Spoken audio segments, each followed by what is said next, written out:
Okay, good morning, students. Yeah, we are already late. I mean, almost 35 minutes. So I think we have been doing our presentation since I think third weeks. I mean, today it's third weeks. So I think without delay, I'm handing over this opportunity to our facilitator, Ava. She can manage these things. But one thing I would like to notice to all you students, because we have a very limited time. I think we have just covered very few. I mean, almost 15% students they have covered the presentations, and rest of other we need to maintain our at least time management. I mean, one groups. I mean, sub topics will be given to only 15 minutes. So it makes us to manage because we have a 30 subtopics. We have covered only 7 or 8 topics. The rest of other, I mean, still we have remaining 22 subtopics. So we need to arrange. I mean, we need to commit our time limitation. So 10 to 15 minutes. So this is the instructions from my side. Now go to Ava, and now who is going to present? Yeah. Okay. Progina. Okay. Progina. Okay. Please go ahead, Progina. Sir मेरो screen देखिरहेछ है मैले चाहिँ देखाएको छु, अरू साथीहरूलाई पनि सोध न। देखि नै रहेको छ होला ओके। सो मेरो सो गुड मर्निङ एभ्रीवान मेरो टपिक चाहिँ provision relating to house rent हो अनि स्टार्ट गर्नुहुन्छ फर्स्टमा चाहिँ सेक्सन 383 यसमा चाहिँ हाउस कतिखेर रेन्टेड भएको मानिने भन्ने कुरा हो अनि यसमा चाहिँ इफ कोही पर्सनसँग चाहिँ हाउसको हक भोक र अधिकार छ र उसले त्यो हाउस चाहिँ अरू कोही पर्सनलाई for a certain period of time lend गर्यो भने त्यसलाई हाउस रेन्ट भएको मानिनेछ र यो च्याप्टरमा चाहिँ हाउस भन्नाले हाउसको कुनै रुम अनि कुनै अपार्टमेन्ट अर एउटा फ्ल्याट अर त्यो हाउसले अकुपाई गरेको ल्यान्डलाई बुझ्नुपर्छ अर्को चाहिँ सेक्सन 384 छ यसमा चाहिँ prohibition of renting unsafe house so human हेबिटेसनको केसमा चाहिँ हेल्थ एन्ड सेक्युरिटी पर्सपेक्टिभबाट कुनै पनि हाउस अनसेफ छ भने त्यस्तो खालको हाउस चाहिँ रेन्टमा लिनु र दिनु भएन र नन रेसिडेन्सियलको कुरामा चाहिँ त्यो हाउसको क्वालिटी अफ स्ट्यान्डर्ड चाहिँ के हाउस एग्रिमेन्टमा जे स्पेसिफाई गरेको छ त्यही अनुसार हुन्छ तर एउटा के अरे 2011 को नेसनल पपुलेसन एन्ड हाउसिङ कन्सेन्ससले चाहिँ सेन्ससले चाहिँ के एउटा रिपोर्ट निकालेको थियो भन्दाखेरि 70% अफ पिपुलको हाउसेस चाहिँ स्ट्रक्चरली अनसेफ छ भनेर निकालेको थियो अर्को चाहिँ सेक्सन 385 मा पिरियड अफ हाउस रेन्ट छ यो चाहिँ ह्युमन हेबिटेसनको केसमा चाहिँ एग्रिमेन्ट अनुसार नै हुने हो तर एग्रिमेन्टमा पनि 5 इयर्स भन्दा बढी चाहिँ लेख्न पाइँदैन र यसको एक्सपायरेसन भइसकेपछि चाहिँ हाउस ओनर र टेनेन्टको म्युचुअल कन्सेन्टमा चाहिँ एक्सटेन्ड गर्न सकिन्छ अर्को चाहिँ agreement to be concluded while renting हो सो के अरे रेन्ट दिनुभन्दा अगाडि चाहिँ हाउस ओनर र टेनेन्ट चाहिँ एउटा एग्रिमेन्टमा इन्टर हुनुपर्छ र यो एग्रिमेन्टमा चाहिँ के कस्तो कुराहरू इन्क्लुड गर्नुपर्ने छ भनेर यहाँ सबै दिएको छ जस्तै full name and address of owner and of tenant अनि सिटिजनसिप नम्बर र पासवर्ड र फरेनरको केसमा चाहिँ identification certificate passport or identification certificate अनि place and plot number of land where the house is located, purpose of rent अनि date of commencement of rent अनि त्यो period of rent कति हो त्यो लेख्नु पर्यो monthly rent भयो अनि रेन्ट चाहिँ कुन मोडबाट र कति टाइममा पेमेन्ट गर्ने अनि इलेक्ट्रिसिटी वाटर बिल्सहरू कसले पे गर्ने अनि त्यसपछि हाउस रेन्ट चाहिँ कसले पे गर्ने हो अनि हाउस चाहिँ इन्सुरेन्स गर्ने भयो त्यो म्याटर रिलेटिङ टु त्यो अनि त्यसपछि टेनेन्टले चाहिँ कति बेला हाउस लिभ गर्न पाउँछ र टेनेन्टलाई चाहिँ हाउस ओनरले कति बेला हाउसबाट इभिक्ट गर्न सक्छ निकाल्न सक्छ अनि त्यसपछि टेनेन्टले चाहिँ त्यो हाउस अरूलाई सबमिट गर्न सक्छ कि सक्दैन र अदर नेसेसरी म्याटर्सहरू र हाउस रेन्ट चाहिँ यस्तो खालको हुन्छ यो चाहिँ मैले नेटमा ऱ्यान्डमली भेटाएको थिएँ अनि त्यसपछि अर्को चाहिँ यो हाउस रेन्ट एग्रिमेन्टको केसमा चाहिँ इफ कुनै पनि हाउस रेन्ट चाहिँ 20,000 भन्दा चाहिँ कम छ त्यसको रेन्ट भने चाहिँ यसरी रिटन एग्रिमेन्टमा गइराख्नु पर्दैन द्याट मिन्स त्यस्तो केसमा चाहिँ अब verbal agreement or conduct of parties are considered enough for evidence and enforcement of such transaction त्यसपछि त्यो एग्रिमेन्टमा चाहिँ टेनेन्टको फोटोग्राफ पनि हुनु पर्यो र यो टेनेन्ट साइन गर्ने बेलामा चाहिँ दुवै पार्टीबाट द्याट मिन्स अनर र टेनेन्टको साइडबाट विटनेसलाई राखेर विटनेसको पनि साइन गराएर अनि त्यो एग्रिमेन्टको कपी चाहिँ एउटा अनरसँग एउटा टेनेन्टसँग हुनु पर्यो जस्तै यो हाउस रेन्ट एग्रिमेन्टमा यहाँ तलपट्टि छ विटनेसको सिग्नेचर र ल्यान्ड ओनर र टेनेन्टको पनि सिग्नेचर छ त्यसपछि यो प्रोसिजरहरू सबै कम्प्लिट भइसकेपछि चाहिँ हाउस ओनर र टेनेन्ट चाहिँ एउटा एग्रिमेन्टमा इन्टर भयो भन्ने बुझ्न सकिन्छ अर्को चाहिँ details of house to be provided so rent गर्नुभन्दा अगाडि चाहिँ इफ त्यो घरमा चाहिँ केही एउटा स्ट्रक्चरल फल्ट छ अरू त्यहाँ केही विकनेस छ भने चाहिँ त्यो हाउस ओनरले टेनेन्टलाई डिस्क्लोज गर्नु पर्यो अर्को चाहिँ 388 सेक्सन 388 मा preparation of description of goods र च्याटल्स सो हाउसमा चाहिँ केही गुड्स र च्याटल्सहरू छ जस्तै टिभी होला जस्तै डिसवासर अर वासिङ मेसिन यस्तो केही कुराहरू छ भने चाहिँ हाउस ओनरले चाहिँ त्यसको एउटा डिस्क्रिप्सन प्रिपेयर गरेर टेनेन्टलाई दिनु पर्यो अनि if tenant is willing to use त्यस्तो गुड्स एन्ड सर्भिसेसहरू त्यो चाहिँ हाउस ओनरलाई भरपाई गरेर उसले चाहिँ त्यस्तो गुड्सहरू चाहिँ युज गर्न पाइन्छ अर्को चाहिँ छ सेक्सन 389 यसमा चाहिँ अब्लिगेसन अफ हाउस ओनर यसमा चाहिँ फर्स्टमा एग्रिमेन्ट अनुसार टेनेन्टलाई चाहिँ त्यो हाउस युज गर्न दिनु पर्यो अनि वाटर इलेक्ट्रिसिटी सेवेजहरूको चाहिँ एरेन्जमेन्ट गरिदिनु पर्यो अनि टेनेन्टलाई चाहिँ कुनै पनि इन्सेक्युरिटी हरासमेन्ट र अरू मान्छेहरू जुन चाहिँ त्यो हाउसमा डुवेल गरिरहेको छ उनीहरूबाट चाहिँ प्रिभेन्ट गर्नु पर्यो उनीहरूबाट अब केही अनरेस्टबाट त्यसपछि चाहिँ एग्रिमेन्टबाट अबाइड हुनु पर्यो अर्को चाहिँ सेक्सन 390 मा अब्लिगेसन अफ टेनेन्ट छ यसमा चाहिँ स्पेसिफाइड पिरियड अफ टाइममा चाहिँ टेनेन्टले रेन्ट पे गर्नु पर्यो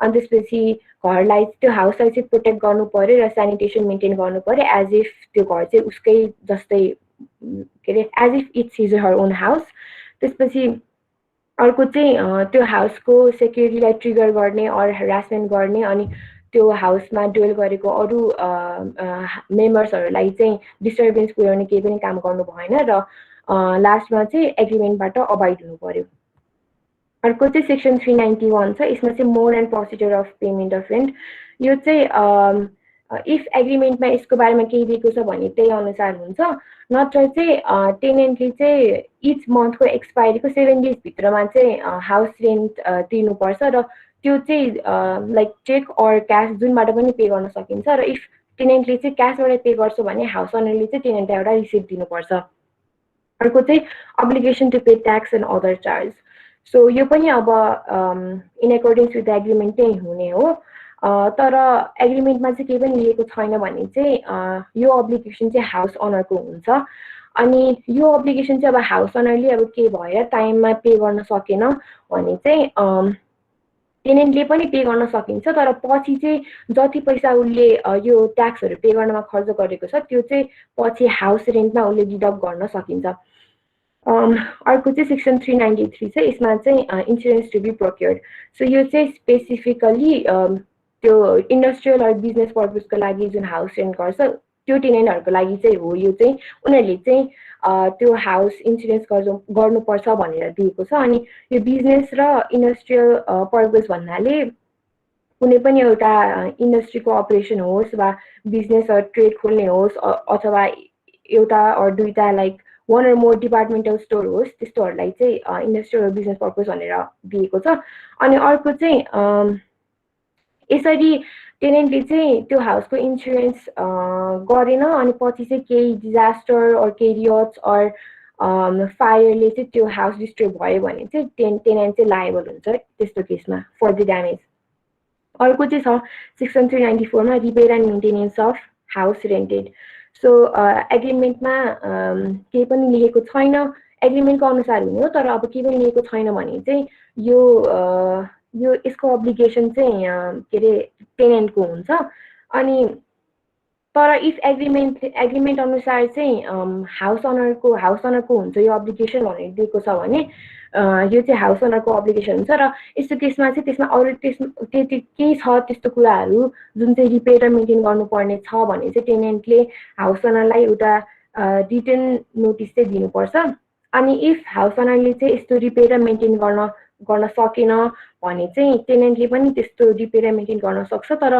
त्यसरी रिपेयर र मेन्टेन गर्नुभन्दा अगाडि चाहिँ टेनेन्टले एउटा कस्ट इस्टिमेट गरेर हाउस ओनरलाई रिटर्न फर्ममा इन्फर्मेसन र नोटिस दिनुपर्छ अनि त्यसरी रिपेयर र मेन्टेन गरिसकेपछि चाहिँ टेनेन्टले जति उसले खर्च गरेको छ त्यो बिल्ड अमाउन्ट उसले पछि हाउस रेन्टमा डिडक्ट गर्न सकिन्छ अर्को चाहिँ 395 मा subletting house rented to other person यो चाहिँ अब के अरे एग्रिमेन्टमा चाहिँ टेनेन्टले अरूलाई हाउस सबलेट गर्न सक्छ भनेर सकिने छ भनेर लेख्यो भने चाहिँ उसले सबलेट गर्न सक्छ नत्र चाहिँ सकिँदैन सबलेटिङ भन्नाले चाहिँ अब सपोज मैले चाहिँ एउटा फ्ल्याट रेन्टमा लिएको छु अरे अनि त्यसपछि त्यहाँ चाहिँ अब लेट्स चाहिँ 4वटा रुम छ अरे अनि त्यसपछि मलाई चाहिँ अब फाइनेन्सियल बर्डन हुन थाल्यो अरू केही रिजनले चाहिँ मलाई अब अर्को एउटा मलाई चाहिँ त्यो मेरो फ्ल्याट चाहिँ रेन्टमा दिन पर्यो भने त्यस्तोलाई भनिन्छ अब अर्को कोही मान्छे ल्याएर मैले तिमी यो 2टा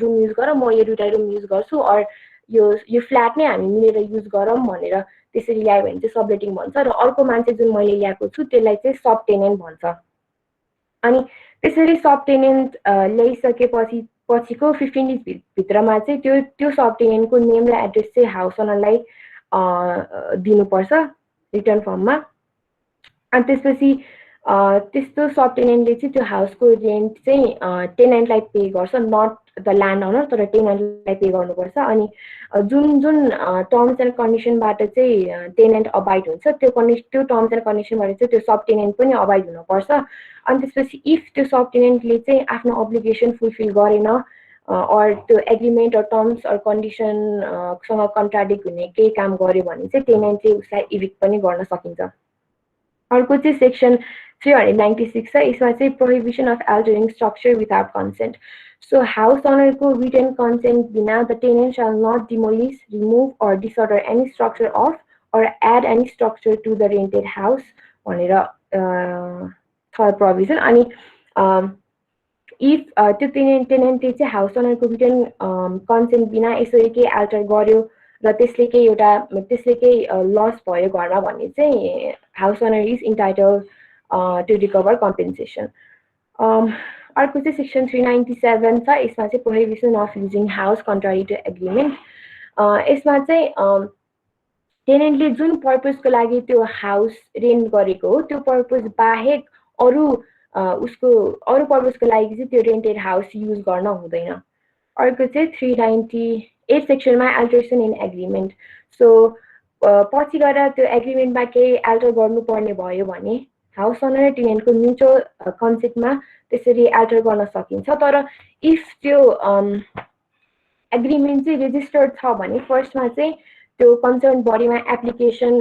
दिनुपर्छ र यसमा चाहिँ यो लिखत पारित सम्बन्धी व्यवस्थाको सेक्सन 464 मा चाहिँ एउटा प्रोभिजन छ जसमा चाहिँ following transaction needs to be registered भनेर दिएको छ त्यसमा चाहिँ यो हाउस रेन्टसँग रिलेटेड चाहिँ के छ भन्दाखेरि house rental with rental above ₹1 lakh per month चाहिँ यस्तो खालको ट्रान्ज्याक्सन चाहिँ रेजिस्टर हुनुपर्छ भनेर दिएको छ अनि अर्को चाहिँ सेक्सन 399 पावर टु इन्स्पेक्ट यसमा चाहिँ हाउस ओनरले के अरे एडभान्स नोटिस दिएर टाइम टु टाइम जुन त्यो रेन्टेड हाउस छ त्यो चाहिँ इन्स्पेक्ट गर्न सक्छ र त्यसरी हाउस ओनरले चाहिँ हाउस इन्स्पेक्ट गर्ने इन्टेन्ट गर्यो भने चाहिँ टेनेन्टको चाहिँ ड्युटी हुन्छ to let the house owner inspect the house अर्को चाहिँ सेक्सन 400 यसमा चाहिँ लिभिङ रेन्टेड हाउस सो के अरे पिरियड अफ रेन्ट चाहिँ एक्सपायर हुनुभन्दा अगाडि चाहिँ कुन कन्डिसनमा चाहिँ टेनेन्टले हाउस छोड्न सकिन्छ भन्ने सर्कमस्टान्सेसहरू दिएको छ यसमा चाहिँ फर्स्टमा चाहिँ हाउस ओनरले आफ्नो अब्लिगेसन फुलफिल गर्न सकेन भने सेकेन्डमा चाहिँ जुन पर्पजको लागि टेनेन्टले त्यो हाउस रेन्ट गरेको थियो त्यो पर्पजको लागि चाहिँ अब त्यो हाउस चाहिएन भने अनि यस्तो केसमा चाहिँ यस्तो सर्कमस्टान्सेसमा चाहिँ इफ टेनेन्टले हाउस लिभ गर्ने हो भने के अरे हाउस ओनरलाई चाहिँ 35 डेज अगाडि नै एउटा रिटन नोटिस दिनुपर्छ अनि इफ त्यसरी रिटर्न नोटिस नदिकन डिसएपियर भयो भने चाहिँ हाउस ओनरले चाहिँ पछि त्यो रेन्ट चाहिँ रिकभर गर्न सक्छ र उसले चाहिँ एडभान्स पेमेन्ट दिएको थियो अनि यसरी केही पनि नभनिकन डिसएपियर भयो भने चाहिँ त्यो एडभान्स पेमेन्ट चाहिँ हाउस ओनरले नै राख्छ। अनि त्यसपछि अर्को चाहिँ हाउस ओनरले एग्रिमेन्टसँग कन्ट्राडिक्ट हुने केही काम गर्यो भने।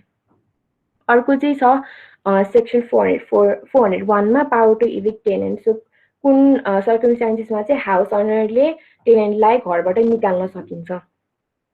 फर्स्टमा चाहिँ टेनेन्टले आफ्नो अब्लिगेसन फुलफिल गरेन भने अनि इफ टेनेन्टले चाहिँ के अरे कुनै पनि इलिगल अफेन्स कमिट गर्यो भने अनि इफ हाउस ओनरलाई चाहिँ त्यो हाउस आफ्नै लागि चाहियो भने पनि निकाल्न सकिन्छ।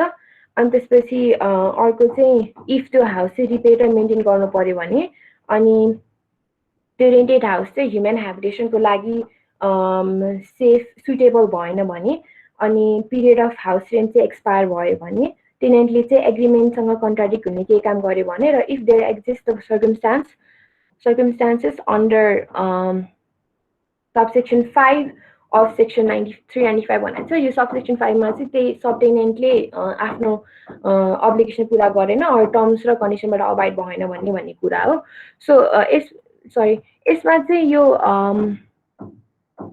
सी अनुसार चाहिँ सी को सर्कमस्टान्सेसमा चाहिँ यो हाउस ओनरले टेनेन्टलाई निकाल्ने हो भने चाहिँ यस्तो केसमा चाहिँ टेनेन्टलाई 35 डेज अगाडि नै एउटा रिटेन नोटिस दिनुपर्छ। अनि त्यसपछि यसरी हाउस ओनरले टेनेन्टलाई इभिक्ट गर्यो भने चाहिँ हाउस ओनरले चाहिँ त्यो जुन रेन्टेड हाउस छ त्यो चाहिँ आफूले युज नगरिकन 3 मन्थ विदिन 3 मन्थ चाहिँ अरूलाई रेन्ट गर्नु भएन र पछि चाहिँ अब 3 महिनाभन्दा अगाडि नै रेन्ट गर्नुपर्ने कन्डिसन आयो र यो पहिलाकै टेनेन्टले चाहिँ के अरे मै रेन्टमा लिन्छु भनेर यसरी इन्टेन्ड गर्यो भने चाहिँ प्रायोरिटी चाहिँ फर्स्टमा उसलाई दिन्छ र अरू कोही छ भने उनीहरूलाई चाहिँ पछि प्रायोरिटीमा राखिन्छ। अर्को चाहिँ सेक्सन 402 मा चाहिँ house rent agreement due to terminated. So house rent agreement चाहिँ कतिखेर टर्मिनेट हुन्छ इफ टेनेन्टले घर छोडेर गयो भने, इफ हाउस ओनरले टेनेन्टलाई घरबाट निकाल्यो भने र if with the mutual consent of house owner and tenant र पिरियड अफ हाउस रेन्ट चाहिँ एक्सपायर भयो भने। अर्को चाहिँ सेक्सन 403 मा duty to hand over goods र chattels in good condition. So जुन अगाडि भनेको चाहिँ गुड्स र च्याटल्सहरू त्यो चाहिँ इफ टेनेन्टले युज गरेको छ भने त्यो चाहिँ राम्रो कन्डिसनमा हुनु पर्यो if the tenant is living the house. अनि इफ केही गरेर त्यो त्यस्तो खालको गुड्सहरू चाहिँ टेनेन्टले हरायो अर ड्यामेज भयो भने चाहिँ टेनेन्टसँग दुईटा अप्सन हुन्छ। त्यो भनेको चाहिँ कि त त्यस्तै खालको गुड्स चाहिँ किनेर ल्याएर दिनु पर्यो कि त हाउस ओनरलाई कम्पेन्सेसन तिर्नु पर्यो। अनि अर्को चाहिँ के छ भन्दाखेरि इफ यस्तो गुड्स छ जुन चाहिँ डेली युजमा आउँदाखेरि डिस्ट्रोएबल र डेप्रिसिएबल छ भने त्यस्तो गुड्सको लागि चाहिँ उसले कम्पेन्सेसन तिर्नु पर्दैन। फर इक्जाम्पल कुनै सामानहरू चाहिँ डेली युज गर्दाखेरि खिया पर्ने अनि त्यस्तो खालको हुन्छ। अनि अर्को चाहिँ सेक्सन 404 मा पावर टु भ्याकेट हाउस। यसमा चाहिँ इफ टेनेन्ट चाहिँ डिसएपियर भयो without paying the rent for 3 months र त्योभन्दा बढी विदाउट केही पनि नोटिस अनि टेनेन्ट चाहिँ कहाँ छ उसको वेयरबासकोमा केही पनि थाहा भएन डिस्पाइट द पब्लिक नोटिस र इभन दो हाउस ओनरले चाहिँ उसको एड्रेसमा यसरी एउटा पब्लिक नोटिस पठाइसकेर पनि उसको बारेमा केही पनि थाहा भएन र थाहा भए पनि ऊ चाहिँ आएन अर एपियर भएन भने यस्तो केसमा चाहिँ यो हाउस ओनरले लोकल लेभलको वार्ड अफिसमा एउटा एप्लिकेसन सबमिट गर्न पाइन्छ। अनि त्यस्तो एप्लिकेसन वार्ड अफिसले पाइसकेपछि चाहिँ वार्ड अफिसले एउटा पब्लिक नोटिस पब्लिस गर्छ inviting tenant to appear within the period of 15 days. अनि यो नोटिसभित्र चाहिँ टेनेन्ट आइसक्नुपर्छ र यसरी नोटिस दिँदै पनि त्यो टेनेन्ट चाहिँ आएन भने वार्ड अफिसले चाहिँ त्यो रेन्टेड हाउस भ्याकेट गर्न सक्छ। अनि त्यो गुड्सहरू चाहिँ आफ्नो अन्डरमा अरू कसैलाई रेस्पोन्सिबिलिटी दिएर त्यो टेनेन्टको गुड्सहरू चाहिँ राख्न सक्छ। अनि तर त्यो हाउस ओनरले चाहिँ त्यो वार्ड अफिसलाई एप्लिकेसन दिएको टाइमदेखिको 6 महिनाभित्रमा चाहिँ त्यो टेनेन्ट फर्केर आयो भने चाहिँ वार्ड अफिसले चाहिँ त्यो रेन्ट ड्यू रिकभर गरेर उसलाई चाहिँ उसको गुड्सहरू ह्यान्डओभर गर्न सकिन्छ। अनि अनरले चाहिँ त्यस्तो एप्लिकेसन वार्ड अफिसमा सब्मिट गर्यो र वार्ड अफिसले चाहिँ 1 महिनाभित्रमा पनि केही पनि एक्सन लिएन भने चाहिँ हाउस अनरले एउटा वार्ड अफिसलाई र पुलिस अफिसमा एउटा एप्लिकेसन सब्मिट गरेर पुलिस इम्प्लोइ र एटलिस्ट 2 जना लोकल मान्छेलाई राखेर त्यो रेन्टेड हाउस चाहिँ भ्याकेट गर्न सक्छ र जुन टेनेन्टको गुड्सहरू छ त्यो चाहिँ पुलिसलाई ह्यान्डओभर गर्न सकिन्छ। अनि लास्टमा भनेको चाहिँ सेक्सन 405 स्ट्याच्यु अफ लिमिटेसन। यसमा चाहिँ अब कसैलाई लसुट फाइल गर्नु छ भने त्यो 6 मन्थभित्र गरिसक्नुपर्छ। अनि यो प्रोभिजन चाहिँ अब धेरैले कति क्रिटिसाइज पनि गर्ने ठाउँ छ र कति राम्रो पनि छ। जस्तै यो चाहिँ टेनेन्टमा लाइक हाउस रेन्टवाला टेनेन्टमा चाहिँ बढी डेभिडेड छ।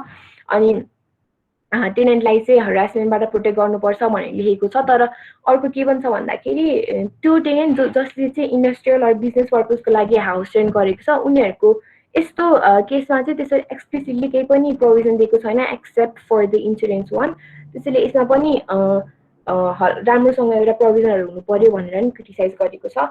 अनि अर्को चाहिँ यो एमनेस्टीले चाहिँ एमनेस्टी इन्टरनेसनलले चाहिँ राइट टु हाउसिङलाई क्रिटिसाइज गरेको छ द्याट त्यो फोर्स इभिक्सनको बारेमा। अनि त्यो चाहिँ आई थिङ्क यता पनि हुन्छ जस्तो लाग्यो बिकज यो प्रोभिजन चाहिँ स्पेसिफिकल्ली टेनेन्टको लागि हो र यसमा पनि टेनेन्टलाई फोर्सली इभिक्ट गर्ने भन्नेको बारेमा चाहिँ केही पनि त्यस्तो प्रोभिजन छैन। र यो राइट टु हाउसिङ जुन आर्टिकल 37 कन्स्टिट्युसनको आर्टिकल 37(2) चाहिँ के दिएको छ भन्दाखेरि no citizen shall be evicted from the residence owned by him or her or shall his or her residence be in fenced except in accordance with law भनेको छ। अनि यसमा चाहिँ एमनेस्टीले के भनेको छ भन्दा यो कम्प्लिटली अनर ड्राइभन छ। अनि only those who own the house or land they occupy are protected from forced eviction।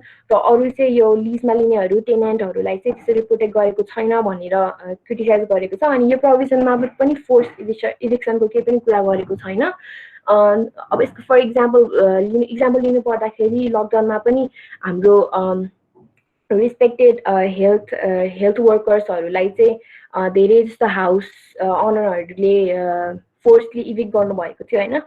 अनि अर्को चाहिँ के छ भन्दाखेरि यसमा चाहिँ त्यो इभिक्टको प्रोभिजनमा चाहिँ हाउस ओनरले टेनेन्टले आफ्नो अब्लिगेसन पे गरेन भने इभिक्ट गर्न सकिन्छ भनेर प्रोभिजन दिएको छ। अनि टेनेन्टको अब्लिगेसनमा चाहिँ हाउस रेन्ट टाइममा पे गर्नु पनि छ होइन। सो अब यो इक्जाम्पल अनुसार हेर्ने हो भने यो लकडाउनकै कुरा गर्दाखेरि धेरै हाउस ओनरले चाहिँ टेनेन्टलाई घरको भाडा नतिरेर निकालेको थियो होइन। अब यही प्रोभिजनमा मात्रै फोकस भएर हेऱ्यो भने चाहिँ house owner are like they are just exercising their right होइन। तर सुप्रिम कोर्टले चाहिँ यसमा के डिसिसन दिनुभएको थियो भन्दाखेरि त्यसरी यस्तो महामारीको बेलामा हाउस टेनेन्टलाई चाहिँ रेन्ट पे गरेन भन्दैमा हाउस ओनरले चाहिँ निकाल्नु हुँदैन भनेर यसो डिसिसन लिनुभएको थियो। यो चाहिँ एउटा एक्सेप्सनको रूपमा पनि लिन सकिन्छ जस्तो लाग्यो। अनि अब सुप्रिम कोर्टले चाहिँ यो प्रोभिजन मात्र होइन सर्कमस्टान्सेस र अब त्यो इन्टेन्सनहरूलाई पनि हेरेर डिसिसन दिनुभएको थियो। सो मेरो चाहिँ प्रेजेन्टेसन यति नै हो। If you don't have any question, if you have any question, you can ask me.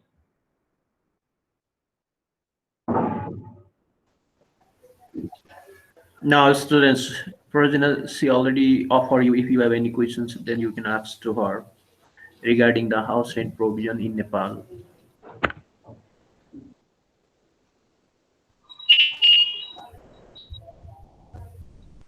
मेरो प्रश्न चाहिँ प्रजना र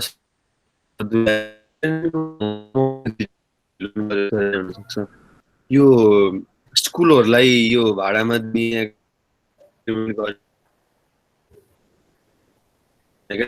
एग्रिमेन्ट देखाउने र वडाले जे निर्णय दिन्छ त्यही सुन्ने बाहेक अन्य चाहिँ यो लले चाहिँ यस्तो भनेको छ भन्ने कुरा पाइँदैन। यही हाम्रो परिच्छेद 10 ले नै सबै कुरा बाइन्ड गर्छ कि त्यो बाहेक अरू कुनै पनि छ? जस्तो okay, Prajna, do you have any response to Rajendra? होइन सर मैले पुरै अड्केर आइरहेको थियो क्वेसन अनि हजुर भनिदिनुहोस् न।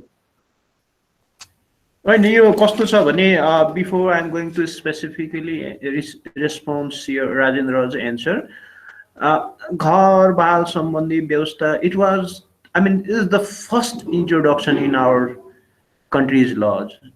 Before we, I mean, घर बाल सम्बन्धी ल चाहिँ तपाईको पहिला चाहिँ कहीँ पनि थिएन. I mean, तर in practice, in practice, we have been doing the same practice. I mean, these type of practices. कस्तो छ भने यो कानुनलाई तपाईले बुझ्नुपर्दा भन्दा घर बाल सम्बन्धी हाम्रो ल चाहिन्छ भनेर हाम्रो निर्माताहरूलाई स्पेसिफिक रूपमा पहिला सोचमा थिएन. अथवा हाम्रो ट्रेडिसन्स भनेको के हो भने घर बालमा बसिन्छ रहन्छ भनेर हाम्रो यो लामो इतिहास छैन.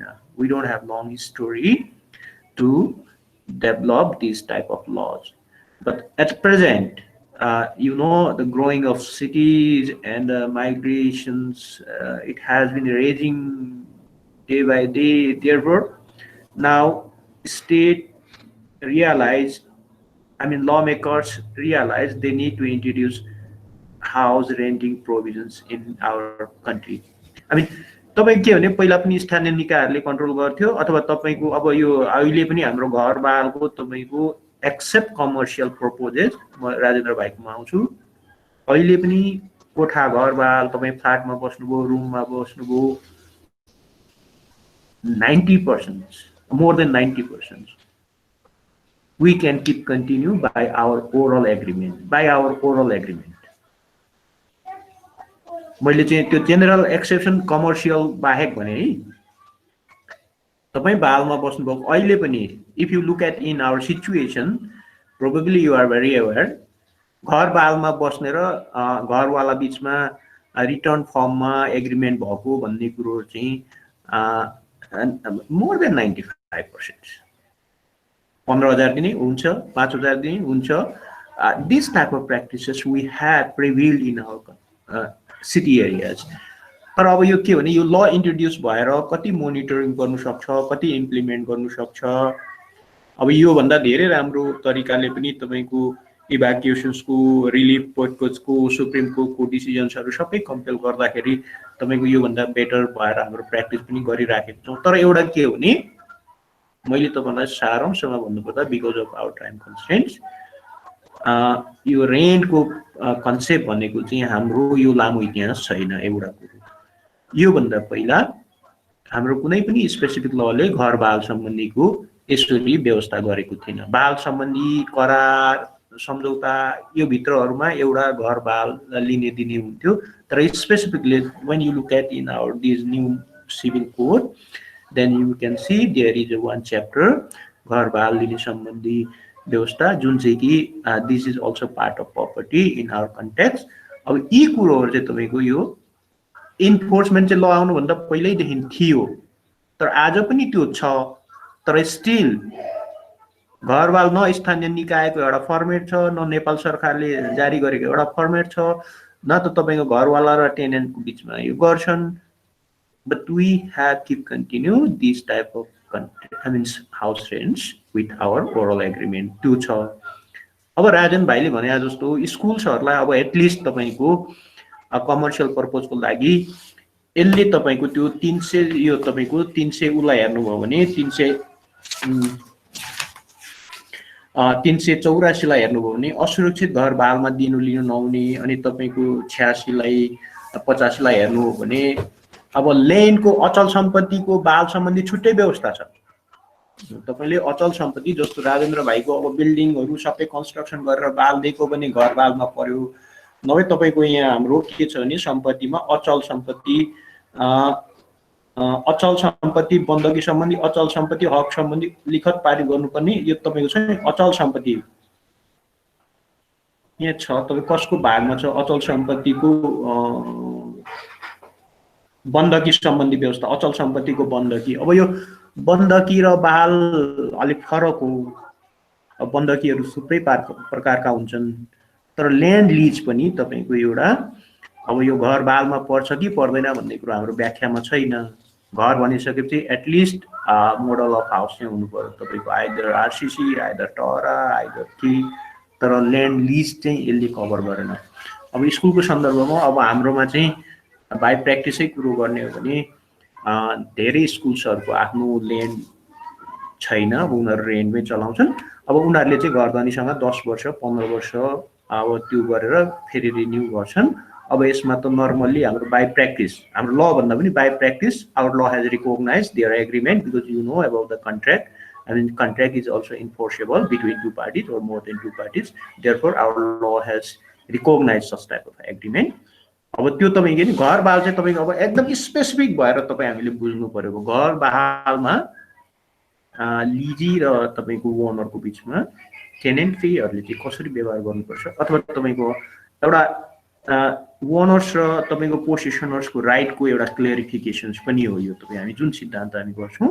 अब त्यसमा तपाईँले स्पेसिफिक भएर घर बालको मात्रै हामीले हेर्नु शरीरलाई चाहिँ तपाईँले यो प्रोभिजनलाई हेर्नु होला। अनि यसमा चाहिँ मैले अघि भनिसकेँ अझै पनि रिटर्न फर्मेटमा हामीसँग नेपाल सरकारको न तपाईँको कुनै फर्मेट छ, न स्थानीय निकायको फर्मेट छ, न कुनै घरधरी र भाडामा बस्ने व्यक्तिहरूमा यी कुरोहरू हुन्छ। अब तपाईँको के भने एटलिस्ट भोलि तपाईँको घरवाला सबै रजिस्ट्रेसन गर्नुपर्छ। कुनै कुनै स्थानीय निकायहरूले परिपत्र जारी गरेका छ ड्युरिङ द इन्सर्जेन्सी पिरियड।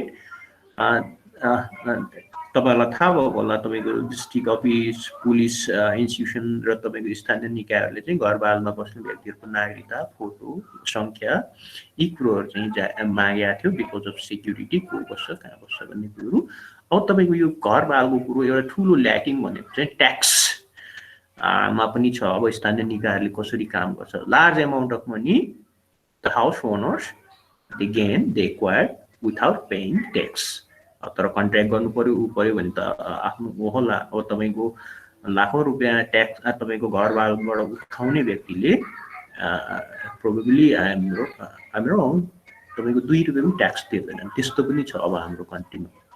अब यो कुरोहरू कसरी गर्छ भन्ने कुरोहरू चाहिँ प्रयोजनले भनिसक्यो। केही कमेन्ट गर्ने ठाउँहरू छ, रिसर्च गर्ने ठाउँहरू छ, सजेसन दिने ठाउँहरू छ, तर at least you should know this things.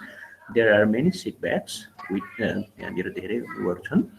अब एटलिस्ट तर हाम्रो लले फर्स्ट टाइम इन्ट्रोड्युस गरेको भन्ने कुरो चाहिँ I am telling you that's my fact information. योभन्दा पहिला स्पेसिफिकली घर बाल भन्ने सम्बन्धी चाहिँ थिएन, तर कन्ट्र्याक्टमा बाल भनेर छुट्टै छुट्टै प्रकारको शीर्षकहरू चाहिँ गर्नु सकिन्थ्यो। तर आज यो छ। मैले तपाईँहरूलाई अथवा पर्जिनलाई वा स्टुडेन्ट्सलाई यही इन्फर्मेसन एड गरेँ। So I think if you have anything then, if you don't have then we can move ahead.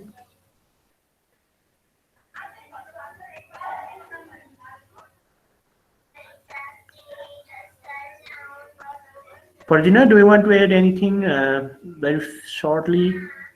Less than 2 minutes. केही छ? छैन सर, यति नै हो। ए फर्स्ट टाइम हो हाम्रोमा त्यो स्पेसिफिक ल थिएन योभन्दा पहिला, तर अब यो चाहिँ फर्स्ट टाइम भनेको के भने हाम्रोमा त्यो बाई आवर कल्चर ट्रेडिसन यो घर बालु गर्ने भन्ने कुरो हाम्रो this the new emerging, this the part of emerging cities.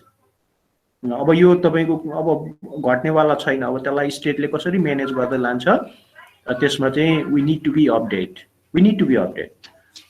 We have a law in our hand, we have a law books in our hand, and definitely local authorities, they have also the same book and they can deal all issues based on these provisions.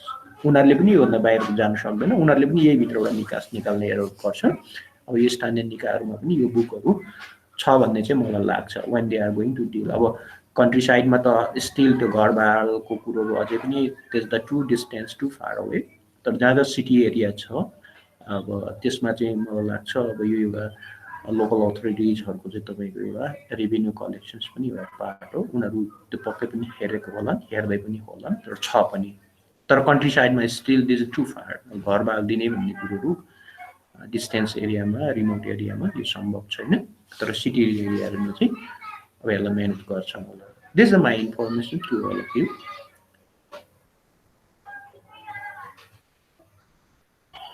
So Ava, who is the next?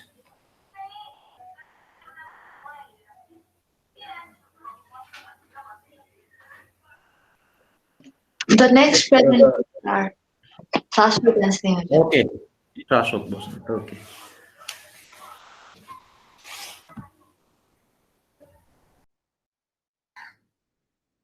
Start Garu. Go ahead, please go ahead. Okay. Good morning, everybody. Today, me and Shashwat are going to present on the given topic, Land Survey and Measurement Act 2019. This act was enacted by King Mahendra Bir Bikram Shahdev and accordance within 93rd article of Constitution of Nepal. This act is extended throughout the Nepal. This act has been amended 10 times before and from 1967 to 2019 अनि हामीले भनिराको पनि अलिअलि revised र अमेन्डेड once नै हो है next some important definitions त्यो एक्टमा हेर्दाखेरि चाहिँ अझै धेरै डेफिनेसन्सहरु पनि छ तर त्यो एकदम बेसिक डेफिनेसन भएर चाहिँ म यो 5 वटा चाहिँ अलि अननोन खालको मात्रै भनिराको है first is survey and measurement survey and measurement भनेको चाहिँ एउटा यस्तो एक्ट हो जसमा चाहिँ डाटाजहरु कलेक्ट गरिन्छ म्याप्सहरु प्रिपेयर गरिन्छ ल्यान्डको अनि त्यसपछि related to land owners and tenants second is tenant tenant भनेको चाहिँ को हो भन्दाखेरि चाहिँ someone who occupies others land by cultivating on it through labour अर्को हुन्छ पतुवार पतुवार भनेको चाहिँ a person or a government official who keeps records regarding the ownership of the land ownership को हो त्यो ओनर भनेर त्यसको सबैको ल्यान्ड्सहरुको रेकर्ड्स राख्छ जिम्मेदार भनेको चाहिँ a collector of land revenue for the government control point station भनेको चाहिँ एउटा ल्यान्ड्सहरुमा चाहिँ स्टेशन्सहरु बनिएको हुन्छ त्यो चाहिँ for the purpose of survey and measurement अनि for the purpose of survey and measurement अनि त्यसपछि यो ल्यान्ड चाहिँ यस्तो हुन्छ कि एउटा एरिया छ भने त्यसको चाहिँ बिचको ल्यान्डमार्कबाट चाहिँ ल्यान्डमार्क अफ सेन्टरबाट चाहिँ सबै साइड्सको एरिया चाहिँ 1.55 मिटरको हुनुपर्छ त्यस्तो खालको एरियामा मात्रै कन्ट्रोल पोइन्ट स्टेसन भनिन्छ first is power to make survey and measurement of land कोसँग पावर छ र कसले इस्यु गर्छ भनेर है त सो गभर्नमेन्टले चाहिँ सर्वे एन्ड मेजरमेन्ट गर्नुपर्छ ल्यान्डको भनेर चाहिँ कुनै पनि एउटा नेपाल अल ओभर द नेपालमा कुनै पनि ठाउँमा भन्न सक्छ अनि त्यो भन्दाखेरि चाहिँ स्टेशन्सहरु बनाउँदाखेरि चाहिँ कुनै पनि इक्विपमेन्ट्सहरु युज गर्न सकिन्छ without any control for the purpose of measurement of the land survey and measurement of the land अब यो चाहिँ कसको रिस्पोन्सिबिलिटी हो त यो सर्वे एन्ड मेजरमेन्ट गर्ने भनेको चाहिँ जेनरल सर्वे अफिसरको हो यसलाई चाहिँ नेपालीमा नापी गोसवार भन्दो रहेछ यसले जेनरल सर्वे अफिसले चाहिँ यो सबै हामी अब सर्वे एन्ड मेजर गर्न लागेको छौं भनेर चाहिँ यो नोटिस चाहिँ ल्यान्ड रेभेन्यू अफिसलाई चाहिँ त्यही स्पेसिफिक डिस्ट्रिक्ट जुन डिस्ट्रिक्टमा गर्न लागेको छ त्यही स्पेसिफिक डिस्ट्रिक्टको ल्यान्ड रेभेन्यू अफिसलाई चाहिँ नोटिस दिनु पर्दो रहेछ त्यो नोटिसमा चाहिँ के लेखेको हुनुपर्छ भने चाहिँ कुन डेटमा गर्न लागेको हो कुन एरियामा गर्न लागेको हो अनि यस्तो अरु रिक्वायर्ड रेकर्ड्सहरु पनि रिक्वायर्ड हुन्छ त्यहाँ राख्न नेक्स्ट general duties of जिम्मेदार र पतवार भनेको के हो भने त अघि मैले डेफिनेसन्समै भनिसके हैन जिम्मेदार र पतवारले चाहिँ के गर्नुपर्छ भने चाहिँ रेकर्ड्सहरु प्रिपेयर गर्ने जहाँ चाहिँ एकदमै डिटेल्ड इन्फर्मेसनहरु गिभन होस् उनीहरुको अन्डर जुन ल्यान्डहरु छ नि तिनीहरुको बारेमा जस्तै कि प्लट नम्बरहरु लेख्ने त्यो सबै चाहिँ उनीहरुले चाहिँ एउटा डकुमेन्टेसन गर्नुपर्छ अनि उनीहरुले यो रेकर्ड्सहरु चाहिँ पछि चाहिँ उनीहरुको जुन स्पेसिफिक डिस्ट्रिक्टको छ नि त्यसको ल्यान्ड रेभेन्यू अफिसलाई चाहिँ सबमिट गर्नुपर्छ र कहिलेकाहीँ चाहिँ कस्तो हुन्छ भने यिनीहरुको एरियाको भित्रको पनि एरियातिर चाहिँ यस्तो सर्वेहरु गर्नु पर्यो मेजरमेन्ट गर्नु पर्यो भने चाहिँ को हुन जरुरी छ त जिम्मेदार हुनुपर्छ पतवार हुनुपर्छ अनि त्यही एरियाको कुनै एउटा रिप्रेजेन्टेटिभ छ भने उनीहरुले चाहिँ असिस्टेन्स दिएर सर्वे टिमले अनि मात्र यो सर्वे र मेजरमेन्ट हुन्छ method of determining area of the land so कस्तो हुन्छ भने चाहिँ एउटा कुनै पनि ल्यान्ड छ भने कुनै पनि ल्यान्ड रहेछ भने त्यसलाई चाहिँ कुन रेटमा नाप्दो रहेछ भने चाहिँ 10,000 square metres equals to 1 hectare अनि यसलाई चाहिँ लेखिन्छ पनि स्क्वायर मिटर्स र हेक्टरमा पनि लेखिन्छ तर जब रेजिस्ट्रेसन हुन्छ रेकर्ड्सहरु हुन्छ त्यसमा चाहिँ कन्भर्ट गरेर बिघा र रोपनी भनेर नै लेख्दो रहेछ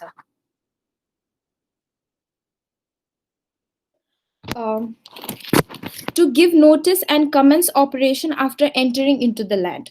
So यसमा के हुन्छ भने कन्ट्रोल पोइन्ट स्टेसन बनाउनु भन्दा अगाडि चाहिँ एउटा नोटिस दिनु पर्दो रहेछ त्यो नोटिस चाहिँ कोलाई दिने भन्दाखेरि चाहिँ नेबर्सलाई दिने त्यो कन्ट्रोल पोइन्ट स्टेसन जहाँ बनाउन लाग्छ त्यसको नियर बाइ नेबर्सहरुलाई दिने हैन जिम्मेदारहरुलाई दिने पतुवारलाई दिने अनि त्यसपछि village development committee लाई दिने र municipality लाई दिने prior to at least 15 days 15 days अगाडि नै यो नोटिस चाहिँ दिइसक्नु पर्यो अनि यो नोटिस दिइसकिसकेपछि चाहिँ कुनै पनि यस्तो स्टेशनहरु बनाउनु भन्दा अगाडि चाहिँ त्यो जसको ल्यान्डमा बनाउन लागेको छ ल्यान्ड होल्डर त्यसको चाहिँ प्रेजेन्स एकदमै इम्पोर्टेन्ट छ इफ उ छैन भने चाहिँ कुनै एउटा स्पेसिफिक रिप्रेजेन्टेटिभ टेनेन्ट कन्सर्न जिम्मेदार पतवार यस्तै अब म्युनिसिपालिटीको कोही मान्छे या फिर विलेज डेभलपमेन्ट कमिटीको मान्छे यस्तो कुनैको चाहिँ प्रेजेन्स चाहिँ एकदम इम्पोर्टेन्ट छ अनि त्यसपछि चाहिँ कुनै पनि एउटा यस्तो कन्ट्रोल पोइन्ट स्टेसन बनिरहेको छ भने कुनै नि ल्यान्डमा चाहिँ रेकर्ड्सहरुमा चाहिँ के देखाउनु पर्छ भने चाहिँ त्यो कति एरिया त्यो ल्यान्डको कति एरिया चाहिँ त्यो स्टेसनले कभर गरेको छ भनेर देखाउनु पर्यो त्यसपछि चाहिँ त्यो ल्यान्ड ओनरशिप रेजिस्ट्रेसन सर्टिफिकेट चाहिँ कसको नाममा छ को हो त्यो त्यसको ल्यान्ड ओनर हैन त्यसको नाम देखाउनु पर्यो र टेनेन्ट टेलिङ स्लिप पनि देखाउनु पर्छ now I will hand over to Shashwat अब यहाँबाट चाहिँ म कन्टिन्यू गर्छु र यो एक्टमा अझ के लेखिएको छ भने चाहिँ यदि कुनै अनक्लेम ल्यान्ड छ भने यदि कुनै ल्यान्डमा कुनै मान्छेले बसिरहेको छ तर त्यो ल्यान्ड रेजिस्टर्ड छैन भने र यदि त्यो मान्छे 15 वर्षदेखि त्यो ल्यान्डमा बसेको छ र त्यो प्रपर्टीको बारेमा कसैले कतै कम्प्लेन लेखिएको छैन र कुनै कोर्ट केस फाइल भएको छैन भने यदि 15 वर्षभन्दा धेरै बस्यो भने त्यो मान्छे त्यो प्रपर्टीमा त्यो मान्छेको भ्यालिड प्रपर्टी मान्नु पर्नेछ यदि त्यो प्रपर्टी रजिस्टर्ड नभएको खण्डमा पनि त्यो चाहिँ मान्नु पर्दछ र ओनरशिप पनि अर्को के हुँदो रहेछ भन्दाखेरि कुनै एउटा ल्यान्डमा एउटा घर छ भने र त्यो घरमा डिफ्रेन्ट फ्लोरहरू छ भने यदि प्रपर्टी पार्टिसन गर्दाखेरि यदि छुट्टै फ्लोर छुट्टा छुट्टै मान्छेको नाममा छ भने त्यसरी पनि रेजिस्ट्रेसन सर्टिफिकेट दिन मिल्दो रहेछ अर्को भनेको डिस्प्युट बिट्विन इन्डिभिजुअल्स जब सर्वे र मेजरमेन्ट गर्दाखेरि यदि कुनै दुईटा पार्टी बिचमा यदि डिस्प्युट आयो भने त्यो डिस्प्युट चाहिँ एउटा अथोरिटीले हेर्दो रहेछ जुन अथोरिटी चाहिँ यो एक्टको रुलमा मेन्सन गरिएको छ र त्यो अथोरिटीले चाहिँ भएको एभिडेन्स र क्लेमहरूलाई एक्जामिन गरेर त्यसबाट एउटा डिसिजन दिने गर्दछ र यदि त्यो डिसिजन जुन आएको डिस्प्युटको डिसिजनबाट यदि कोही मान्छे सहमत छैन भने त्यसको 35 डेज भित्रमा त्यो कम्प्लेन्ट चाहिँ कोर्टमा फाइल गर्नुपर्दछ र यदि 35 डेज भित्रमा यदि त्यो कम्प्लेन्ट फाइल गरेन भने चाहिँ त्यो अथोरिटीले दिएको डिसिजन नै फाइनल मानिनेछ अब चाहिँ रेजिस्ट्रेसन अफ ओमिटेड ल्यान्ड यसलाई चाहिँ छुट जग्गा भन्दो रहेछ यदि सर्वे र मेजरमेन्ट गर्दाखेरि यदि कुनै ल्यान्डको मेजरमेन्टै गर्न बिर्सिएको छ अथवा मेजरमेन्ट गरे पनि रेजिस्ट्रेसन गरिएको छैन भने त्यस्तो बेलामा चाहिँ त्यो ल्यान्ड ओनरले कम्प्लेन फाइल गर्नुपर्छ एउटा अथोरिटी प्रिस्क्राइब अथोरिटीमा जुन अथोरिटी चाहिँ जेनरल सर्वे अफिसको अगाडि गर्नुपर्दछ र यदि त्यो सर्वे र मेजरमेन्ट गर्न छुटिएको अथवा रेजिस्टर गर्न छुटिएको रहेछ भने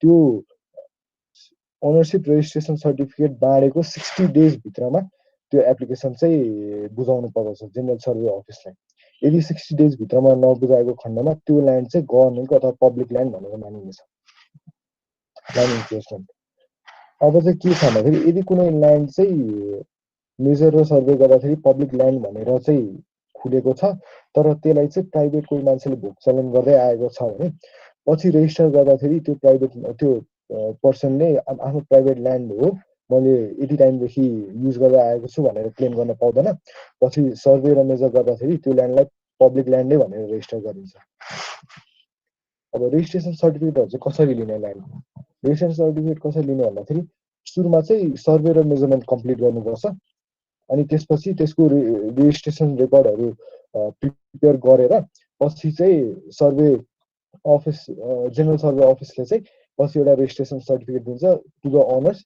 as an evidence of the ownership of land है अनि त्यसै गरी अहिलेको भने जस्तै फ्ल्याटहरू यदि त्यो फ्लोरहरू पनि छुट्टा छुट्टै यदि डिभाइड गरिएको छ कोही मान्छेहरू बिच छ भने त्यसको पनि सर्टिफिकेट पाउन मिल्छ र यदि त्यो सर्टिफिकेट पाएकोमा कोही मान्छे खुसी छैन अथवा त्यो ओनरसिप सर्टिफिकेटमा केही चित्त बुझेको छैन भने त्यो पनि 60 डेज भित्रमा 60 डेज त्यो सर्टिफिकेट बाँडेको 60 डेज भित्रमा फाइल गर्नुपर्छ र त्यो फाइल गरिसकेपछि एउटा कमिटी फर्म गरेर नेसेसरी इन्भेस्टिगेसन हुन्छ र जुन क्लेम गरिएको छ र जुन एभिडेन्सेसहरू छ त्यसलाई चेक र भेरिफाई गरेर पछि एउटा डिसिजन दिने काम कमिटीले गर्दछ अब recovery of expenses of survey and measurement यदि कुनै पनि सर्वे र मेजरमेन्ट यदि गभर्नमेन्टको कलेक्सन अफ रेभिन्यूको लागि गरिएको छ भने चाहिँ त्यसबाट त्यसको एक्सपेन्सेसहरू चाहिँ पब्लिकले बियर गर्नु पर्दैन र यदि कोही मान्छेको पर्सनल डिमान्ड अथवा केही काम परेर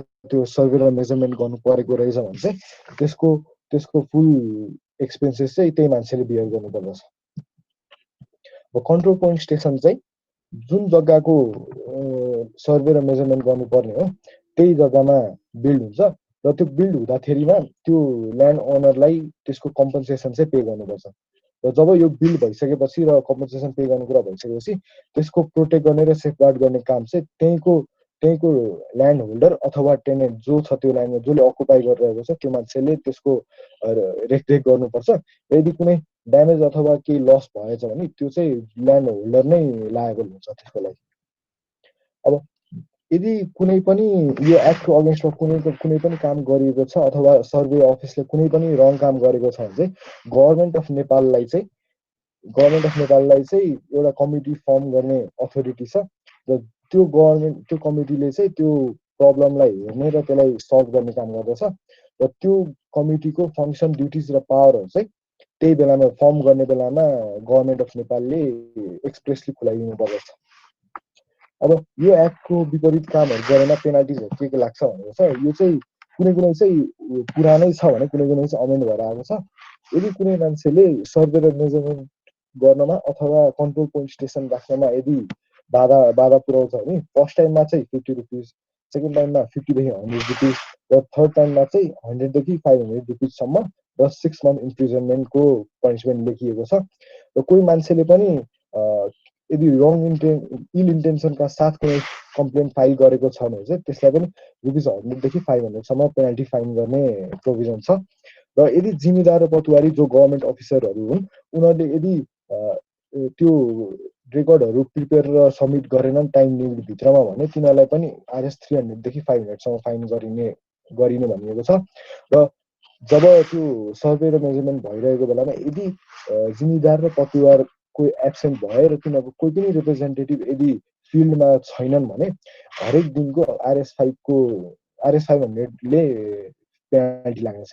र यदि कन्ट्रोल पोइन्ट स्टेसनलाई कसैले यदि ड्यामेज गर्छ भने त्यो मान्छेबाट त्यो ड्यामेज भएको रिकभर गर्ने र रिइन्स्टल गर्नलाई कति कस्ट लाग्छ त्यो पनि उठाउने र विथ RS 1000 रुपिस फाइन लाग्छ। र यदि यो एक्टको अगेन्स्टमा कुनै पनि काम गरिएको छ भने र कुनै अरू ठाउँमा प्रोभिजन छैन भने त्यो चाहिँ RS 10,000सम्म फाइनहरू गराउने प्रोभिजन छ। र यदि यो एक्टको अनुसार कुनै कमिटी फर्म भएर कुनै पनि डिसिजनहरूमा सहमत नभएको खण्डमा चाहिँ कन्सर्न कोर्ट अफ अपिलमा गएर त्यो कम्प्लेन फाइल गर्न सकिन्छ। Thank you. यति हो। ओके प्रेजेन्टेटर्स, ल साथीहरूको केही प्रश्न छ भने साथीलाई सोध्ने हाम्रो शासक भाइ र सिन्हा बहिनीलाई। ल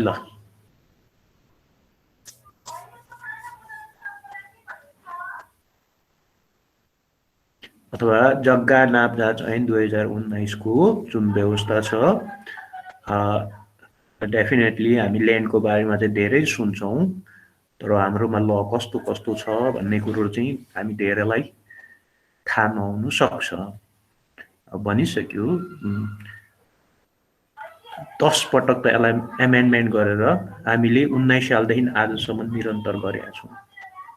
अब यसले तीनटा विशेषताहरू फ्रिक्वेन्टली गरेकोमा मेजर विषयहरू चाहिँ नेपालमा जग्गा नापजाँच कसरी गरिन्छ एउटा गाइडलाइन्स, अर्को तपाईको छुटेको जग्गाहरूलाई रजिस्ट्रेसन प्रोसेस गर्दाखेरि कसरी गर्ने भन्ने एउटा प्रोसिड्युर होला, तपाईँ मालपोतलाई होला अथवा नेपाल सरकारलाई होला यो ऐन अन्तर्गत कसरी गर्ने भन्ने कुरो त्यो अस्ति राजेन्द्र भाइले पनि सोधेका थियो। सुकुम्बासी भनिन्छ। अब तर अघि शासकले पनि सक्यो 15 वर्षसम्म बसिया छ उसले चाहिँ यो मैले कमाएको भन्ने कुरो गर्छ भने सबभन्दा पहिला कुरो चाहिँ के भने नापीबाट अथेन्टिक डकुमेन्ट चाहिन्छ। नापीले हो यो जग्गा कसैको नाममा रजिस्ट्रेसन छैन, हो यो जग्गा सार्वजनिक होइन, यो नेपाल सरकारको होइन, यो चाहिँ अनि तपाईँको अर्को सार्वजनिक सरकारी अनि कम्युनिटी भनेको सामुदायिक होइन भन्ने कुरो भइसकेपछि मात्रै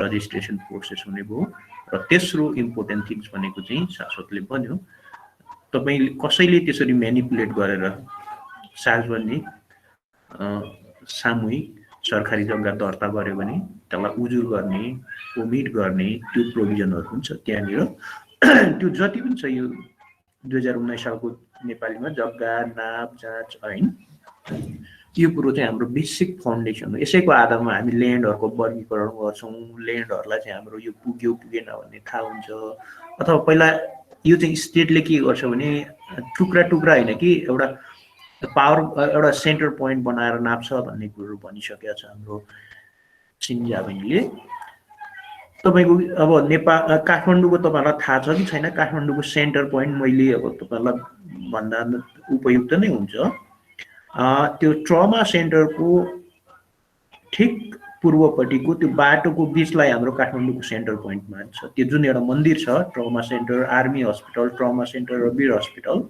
रत्न पार्कको त्यसमा तपाईले याद भयो त्यसलाई चाहिँ बीच सेन्टर मानेर अनि काठमाडौँ अथवा काठमाडौँको डिस्टेन्स थानकोट कति छ धुलीखेल कति छ दक्षिण काली कति छ अथवा त्यसलाई सेन्टर पोइन्ट मानेर चाहिँ काठमाडौँको डिस्टेन्स नापिन्छ हाम्रो एउटा चाहिँ अब त्यो नापी कोसवाराले तिनीहरूले त्यहाँबाट पोइन्ट बनाउँछ अथवा काठमाडौँको कति छ भन्ने कुरो चाहिँ that is the zero point in English we call that the zero point from there you can start कति किलोमिटरमा छ भन्ने कुरो चाहिँ कति माइलमा छ भन्ने कुरो चाहिँ त्यहाँबाट त्यसलाई चाहिँ जिरो पोइन्ट मानिन्छ हाम्रोमा चाहिँ अब यसमा चाहिँ अब दुई खालको हाम्रो ल्यान्ड नाप्ने तरिका छ भन्ने कुरो अहिले प्रष्टै भनेको छ पहाडी हिमाली क्षेत्रहरूमा रोपनी अनि तराई बेल्टहरूमा तराई एरियामा पार्टिकुलरली 17 डिस्ट्रिक्ट्स अहिले त बढ्यो होला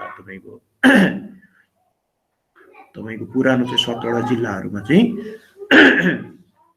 बिगाको हिसाबले दुई खालको मेजरमेन्ट छ यो हाम्रो लले नै दुई खालको रिकग्नाइज गरेको छ अब यसमा तपाईको कसरी चाहिँ तपाई रोपनी र बिगामा जानुभयो भन्ने भयो भने तपाईको के भने हाम्रो लले नै त्यो प्रकारको गरेको छ अब आफ्नो आफ्नो हुन्छ ल त्यो जग्गा नाप्ने मेजरमेन्ट गर्ने कुरोहरू हरेक कन्ट्रिजहरुमा आफ्नो आफ्नो मेथडहरु हुन्छ तर एउटा कुरो चाहिँ के हुन्छ भने हेक्टर्स चाहिँ कति रोपनीको हुन्छ कति बिगाको हेक्टर्स हुन्छ त्यो फाइनल्ली चाहिँ तपाईको के हो भने अब त्यसको चाहिँ मात्रा घटी बढी हुन सक्छ अब हेक्टर्स चाहिँ त्यो भित्र वर्गीकरण गर्दा आफ्नो आफ्नो हुन्छ कति बिगाको एक हेक्टर्स हुने कति रोपनीको एक हेक्टर्स हुने तर एटलिस्ट हेक्टर चाहिँ सबैले मान्छन् भन्नु खोजेको के भने जग्गाको नाप जाँचमा त्यसको वर्गीकरण त्यसको चलन त्यसको प्रक्रिया आफ्नो लोकल अनुसार नै प्रायले गर्छन् अब हामीले बिगा भनेर कहीँ गएर भन्यौ भने दे डोन्ट अन्डरस्ट्यान्ड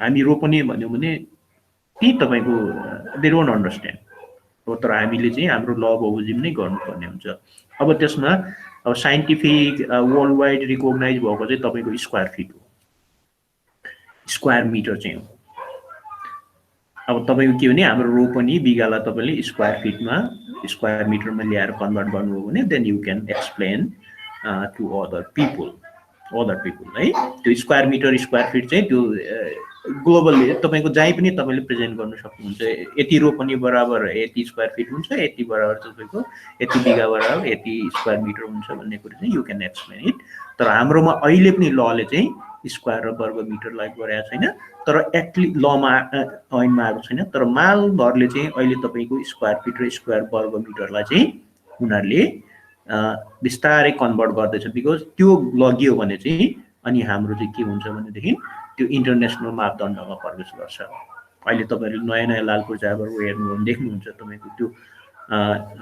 धेरैले चाहिँ के गर्छ वर्ग मिटरमा चेन्ज गर्दैछ वर्ग मिटरमा चेन्ज गर्छ त्यो वर्ग मिटर भनिसकेपछि त्यो तपाईले जहाँ पनि वर्ग मिटरमा त्यो वर्ग मिटर चाहिँ जहाँ पनि एउटै सेम मेजरमेन्ट हुन्छ है 80 वर्ग मिटर भन्ने कुरो त्यही भएर तपाईले हेर्नु होला अहिले तपाई ट्याक्सहरु असुल गर्दाखेरि पनि रोपनी बिगाको भन्दा पनि तपाईको स्क्वायर फिट वर्ग मिटरमा चाहिँ ट्याक्सहरु इम्पोज गर्छ त्यो चाहिँ ग्लोबली एप्लिकेबल हो बिस्तारै हाम्रो पनि त्यो कन्टेक्स्टमा जाँदैछ अब सायद मलाई लाग्छ ऐन नियमावलीमा यो कुरोहरु इन्क्लुड गरेको छ कि अब त्यो चाहिँ हेर्नुपर्छ र दोस्रो कुरो अब मैले यो एक्जाम्पल दिएँ अब यो अब दर्ताको प्रोसेसमा एउटा प्रिरिक्विजिट चाहिँ नापीले एप्रुभ नगरेसम्म कुनै पनि जग्गा तपाईको रजिस्ट्रेसन हुँदैन, पार्टिकुलरली पर्ती जग्गाहरू। अथवा तपाईँ के भने नापीले यो जग्गा यति छ, यसमा चाहिँ कसैको हक छैन, हक छ छैन भन्ने कुरो चाहिँ अर्को एरिया भयो। तर नापी अनुसार चाहिँ तपाईँ के भने यसको क्षेत्रफल यति हो भन्ने कुरोहरू नापी शाखाले फाइनल नगरेसम्म त्यसमा तपाईको कुनै पनि अथवा मालले चाहिँ तपाईको त्यो जग्गाको क्षेत्रफल इन्डिकेट गर्दैन। उनीहरूले इन्डिकेट गर्नुभन्दा पहिल्यै के गर्छ भने नापीको एप्रुभ चाहिन्छ। I'm talking with you about the practice as well. हाम्रो लमा पनि त्यही कुरो हो, तपाईको लालपूर्जामा यति रोपनी भन्ने, तर अनि त नापीले चाहिँ छैन भन्ने बित्तिकै त्यहाँ कन्ट्राडिक्ट हुन्छ। त्यसले गर्दाखेरि ल्यान्ड मेजरमेन्ट, ल्यान्ड तपाईँको त्यो मेजरमेन्टको चाहिँ एउटा सबैभन्दा फन्डामेन्टल कुरोहरू चाहिँ ल्यान्ड तपाईँको यो हाम्रो नापजाँच निकायले चाहिँ गोसवारा भनिन्छ, तर अब हामी सिम्पल भाषामा चाहिँ नापी शाखा भनेर हुन्छ। जहाँ जहाँ हरेक डिस्ट्रिक्टमा तपाईँको नापी शाखाहरू छ।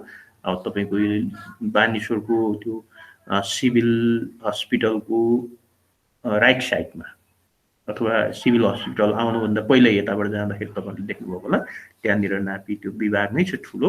तिनीहरूले चाहिँ सबै अथवा एक लाइनमा भन्नुपर्दाखेरि यो जग्गा नापजाँच चाहिँ के भने नेपाल कस्तो छ, कति भूगोल पहाडी छ, कति जङ्गल छ, कति के छ, एभ्रिथिङ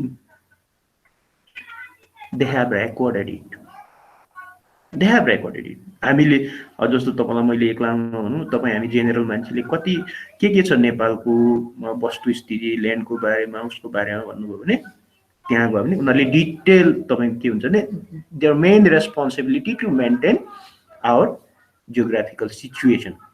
यति खेती योग्य छ, यति तपाईँको पानी छ, यति छ, they should keep record this things. त्यो नापी त्यो विभाग त्यहाँनिर छ, नेपालको नक्सा बनाउनु पर्यो, ऊ पर्यो, अथवा तपाईँको त्यो सबै कुरो उनीहरूले गर्छ, ल्यान्ड मेजरमेन्ट।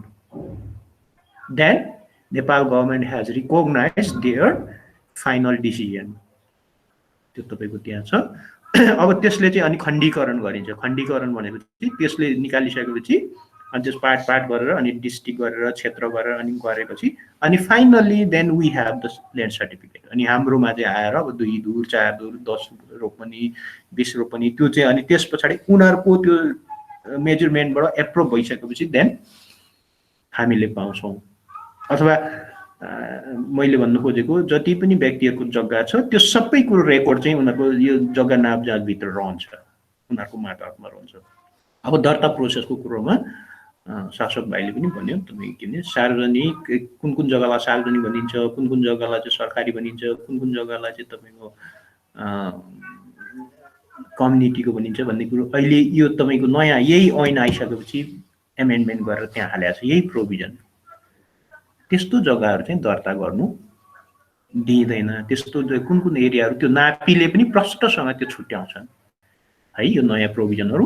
अनि फाइनल चाहिँ तपाईँको उच्च अदालतमा कसैले गैर कानुनी रूपमा कसैले म्यानिपुलेट गरेर कसैले करप्ट गरेर पावर करप्ट गरेर तपाईँको त्यस्तो जग्गाहरू चाहिँ व्यक्तिको नाममा गरिदियो भने any one can file a case against that decision.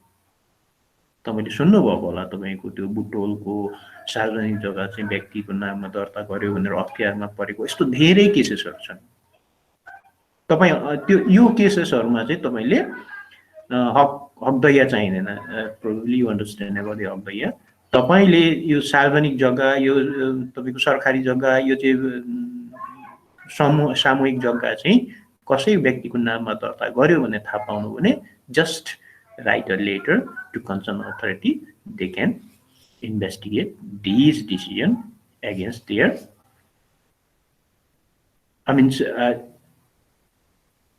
के भन्छ त्यसलाई तपाईँको त्यो अथवा त्यस्तो खालको जग्गा कसैले तपाईँले थाहा पाउनुभयो र दर्ता गर्यो भनेदेखि तपाईँले सम्बन्धित निकायमा च्यालेन्ज गर्न सक्नुहुन्छ। यो इन्भेस्टिगेसन गरेर प्रमाण बुझेर अनि फेरि ओमिट गर्न सक्छ त्यो कुरोहरू। र फाइनल्ली तपाईँको के भने यो ल्यान्ड पनि तपाईँको अब चाहिँ लगभग स्टेबिलिटी हुनु आँट्यो। स्टेबिलिटी इन टर्म्स अफ नेपालको अब पार्टिकुलरली जति खण्डी भयो, खण्डी मिन्स जति सानो सानो हुँदै गयो त्यति विवाद आउँछ। अब तर चाहिँ तपाईँको सिटी एरियाजहरू र त्यो ठुलो एरियाजहरूमा चाहिँ अलिक फरक के छ भने सिटी एरियाजहरूमा अझै पनि केही मात्रामा सिमानाको विवाद छ सानो सानो एरियाबाट, तर ठुल्ठुलो त्यो लार्ज पोर्सन भएको ठाउँमा चाहिँ धेरै न्यूनीकरण भएर गइसक्यो। अब भन्नु त भनेको छ, अब हामीले सुनेको उनीहरूको कमिटमेन्ट के छ भने हामी डिजिटल फर्मेटमा जान्छौँ, हामी चाहिँ तपाईँको वर्ल्ड त्यो तपाईँको यो जति पनि नेपालमा जग्गाको उहरू छन् त्यो चाहिँ डिजिटल मार्फत गरेर तपाईँ हामी राख्छौँ भनेर तिनीहरूले चाहिँ यो भू उपयोगको कार्यक्रमभित्र उनीहरूले यो काम गरिराखेको छ, डिजिटलाइज गरिराखेको छ। अब भने चाहिँ तपाईँको अबको 5 वर्ष 10 वर्ष पछाडि तपाईँको जग्गा हेर्नु पर्यो भने तपाईँलाई अब सेक्युरिटीको रिजनले कतिसम्म दिन्छ त्यो थाहा भएन, तर तपाईँले अनलाइनमा पनि तपाईँको जग्गा कति हो, क्षेत्रफल कति छ, लम्बाइ कति छ, चौडाइ कति छ, यु क्यान सी इट। अब त्यो हुनुको लागि चाहिँ पहिला विवादहरू कम गर्नु पर्यो, त्यो न्यूनीकरण गर्नु पर्यो। त्यसको लागि चाहिँ त्यसको जिम्मेवार पनि यो जग्गा नामजात ऐन अथवा ल्यान्ड मेजरमेन्ट एक्ट भित्रकै क्षेत्र पर्छ। यो एउटा च्यालेन्जिङ पनि छ, अब धेरै काम पनि गरिराखेको छ मैले थाहा पाए अनुसार। I just disclose this information to you. है अरू केही छ भने यु क्यान एड अल्सो।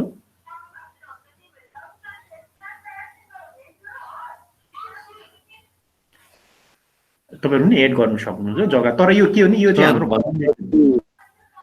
भनौँ न राजेन्द्र भाइ। सर भनेपछि यो छुटेको जमिन कसैको नाममा नभएको जमिनहरू चाहिँ 5 वर्षसम्म भोग गरेर क्लेम गर्न पायो भने हुने भयो। अनि हाम्रो यो एडभर्स पोसेसन यो अनरसिपको गर्दा चाहिँ त्यो चाहिँ कसैको नाममा भएको जमिन चाहिँ हामीले 30 वर्ष भोग गऱ्यौँ, त्यसपछि नि कसैले क्लेम गर्नु भने आफ्नोमा गर्न पाउने भन्ने कुरा हो सर। एडभर्स भनेको चाहिँ तपाईँ जग्गा धनी हुनुहुन्थ्यो, तपाईँ त्यो ओनर्स हुनुहुन्थ्यो, 30 वर्षसम्म चाहिँ कुनै एग्रिमेन्ट बेगर, कुनै लिगल डकुमेन्ट बेगर, कुनै सहमति बेगर कसैलाई भोग गर्नु दिनुभयो भने त्यो मान्छेले कन्टिन्यू 30 वर्षसम्म गर्यो भने त्यो चाहिँ के हो भने लले तपाईँको के गर्छ भने मेरो राइट एन्ड हुन्छ र उसले चाहिँ के दाबी गर्नु सक्छ भने मैले 30 वर्षसम्म यो चाहिँ पोसिसन गरेको जग्गा धनी को मलाई थाहा छैन, आई डोन्ट नो को हो जग्गा धनी, आजसम्म मेरो सम्पर्क पनि छैन, हाम्रो केही पनि सम्झौता छैन, त्यसले गर्दाखेरि कसकोमा के छ आई डोन्ट नो, यो मेरो नाममा दर्ता हुनुपर्छ भनेर उसले दाबी गर्यो भने अब त्यो सर्वे गरेर अनि त्यो सर्जिमिन गरेर अनि तपाईँको त्यो सबै कुरो हेरेर देन अब त्यो प्रोसेस हाम्रोमा चाहिँ अब सिद्धान्त हो एउटा एडभर्स पोसिसन त्यो अनि त्यो चाहिँ तपाईँको गर्नु सकिने छ भन्ने हाम्रो लले भनेको छ। अब त्यो कुरो चाहिँ बाई प्र्याक्टिस पनि अब कति हुन्छ अब त्यो पनि हेर्नुपर्छ, तर प्रिन्सिपल चाहिँ एउटा के भने आफ्नो सम्पत्ति रेखदेख गरिएन, आफ्नो सम्पत्तिमा चासो दिएन भनेदेखि तपाईँले त्यो सम्पत्ति गुमाउनुहुन्छ, सिद्धान्त त्यही हो। तर यो के भने 15 वर्ष भनेको चाहिँ त्यो कसैको जग्गा होइन, त्यो अब त्यो सरकारी भित्र पनि पर्दैन, त्यो चाहिँ तपाईँको सामुदायिक पनि पर्दैन, त्यो तपाईँको सार्वजनिक पनि पर्दैन भनेदेखि त्यस्तो खालको ल्यान्ड छ भने त्यो 15 वर्षसम्म कमाएको रहेछ भनेदेखि नापीले एप्रुभ गरेर गयो भने उसको नाममा दर्ता हुन्छ।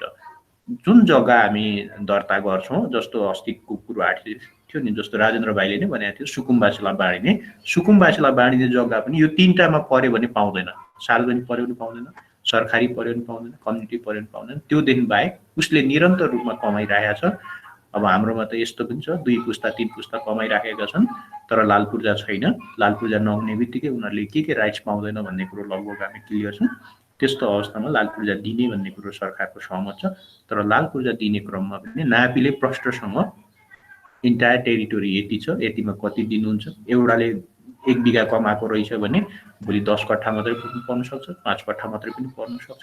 त्यो चाहिँ एउटा एमिकेबल सल्युसन निकाल्नुलाई सरकारले एउटा कुनै वे आउट दिन्छ, त्यसरी बुझ्न सकिन्छ हामी।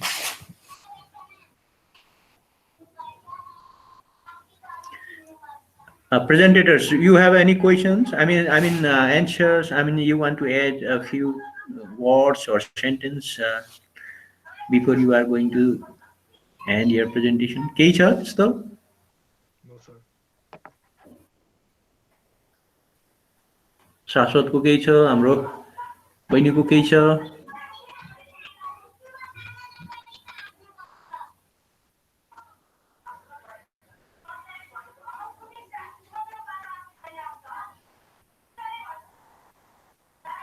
Shashwat, you have any? You want to add anything? Huh? मैले बोलेको सुनेको थिएँ, मैले नो सर भनेको थिएँ। ओके सर, मैले सुनिनँ होला। ओके, त्यसो भने के अगाडि बढौँ त? हुन्छ sir. Okay, Abha, then who is the next? Sir म ओके, ल मेरो प्रेजेन्टेसन चाहिँ ल्यापटप बिग्रेछ, शाश्वतले खोलिदिन्छ। शाश्वत खोल्दा।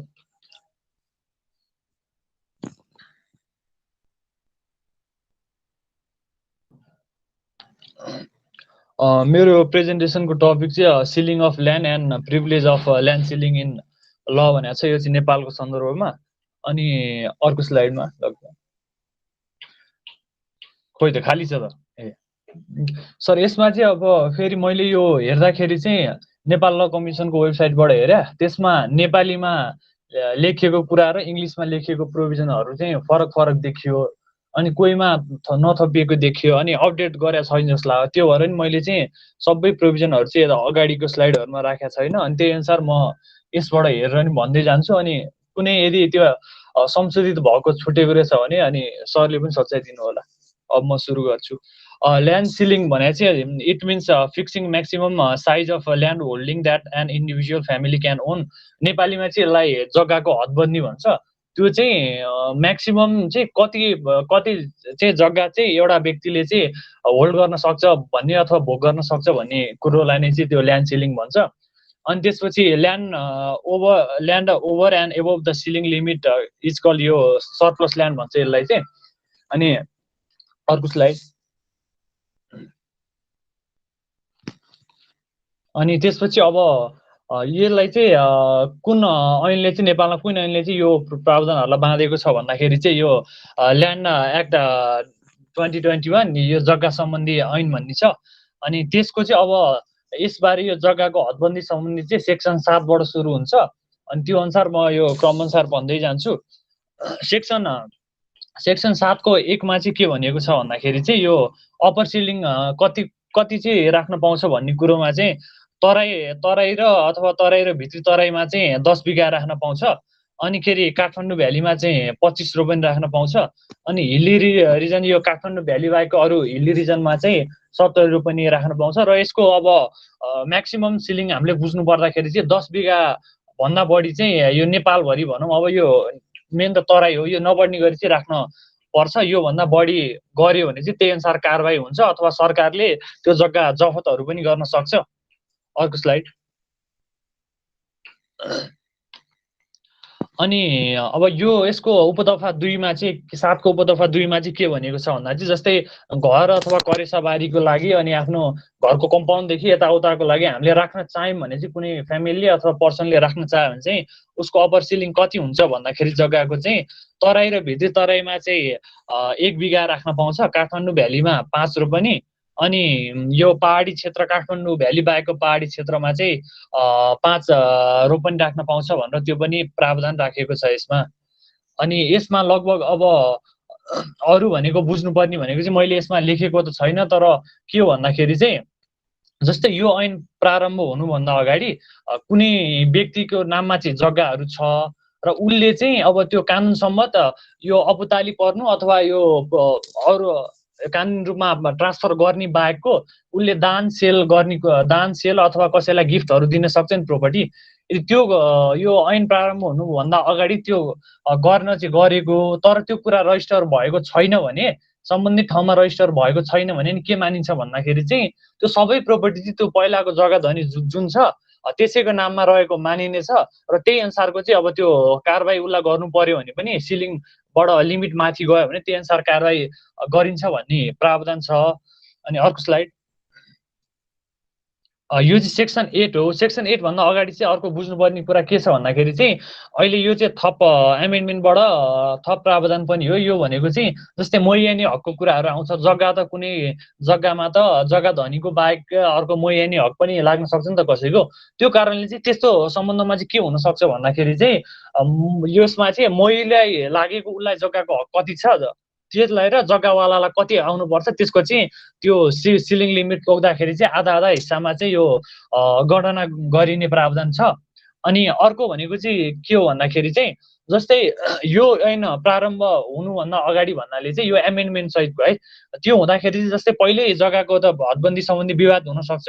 अनि त्यो विवाद भयो भने चाहिँ अब अहिलेको लागु हुँदैन, पहिलाको त्यो मुद्दामा जग्गाको हदबन्दी कति हुनुपर्छ भन्ने कुरा चाहिँ त्यो कार्यालय सम्बन्धित कार्यालयले त्यो कुरा सल्टाइसकेपछि त्यहाँबाट सम्बन्धित मान्छेलाई कति जग्गा आउने त्यो थाहा पाइसकेपछि मात्र अब अहिलेको ऐन अनुसार विवाद आयो भने चाहिँ त्यस्तो सल्टाइसकेपछि मात्र चाहिँ यो छिनोफानो हुन्छ भन्ने कुरा छ। र यसमा चाहिँ अब के चाहिँ छ भन्दाखेरि जस्तै मैयानी हक कसैको छ भने चाहिँ त्यसमा चाहिँ यो विवादमै परिरहेको छ भने जग्गाको हदबन्दी सम्बन्धी केही छानबिनको टुङ्गो नलागे तापनि के चाहिँ गर्न सक्छ भन्दा मैहरूले चाहिँ त्यो आफ्नो भाग चाहिँ बाँडफाँड गर्न सक्छ र कुनै बाधा हुने छैन भन्ने कुरा गरेको छ।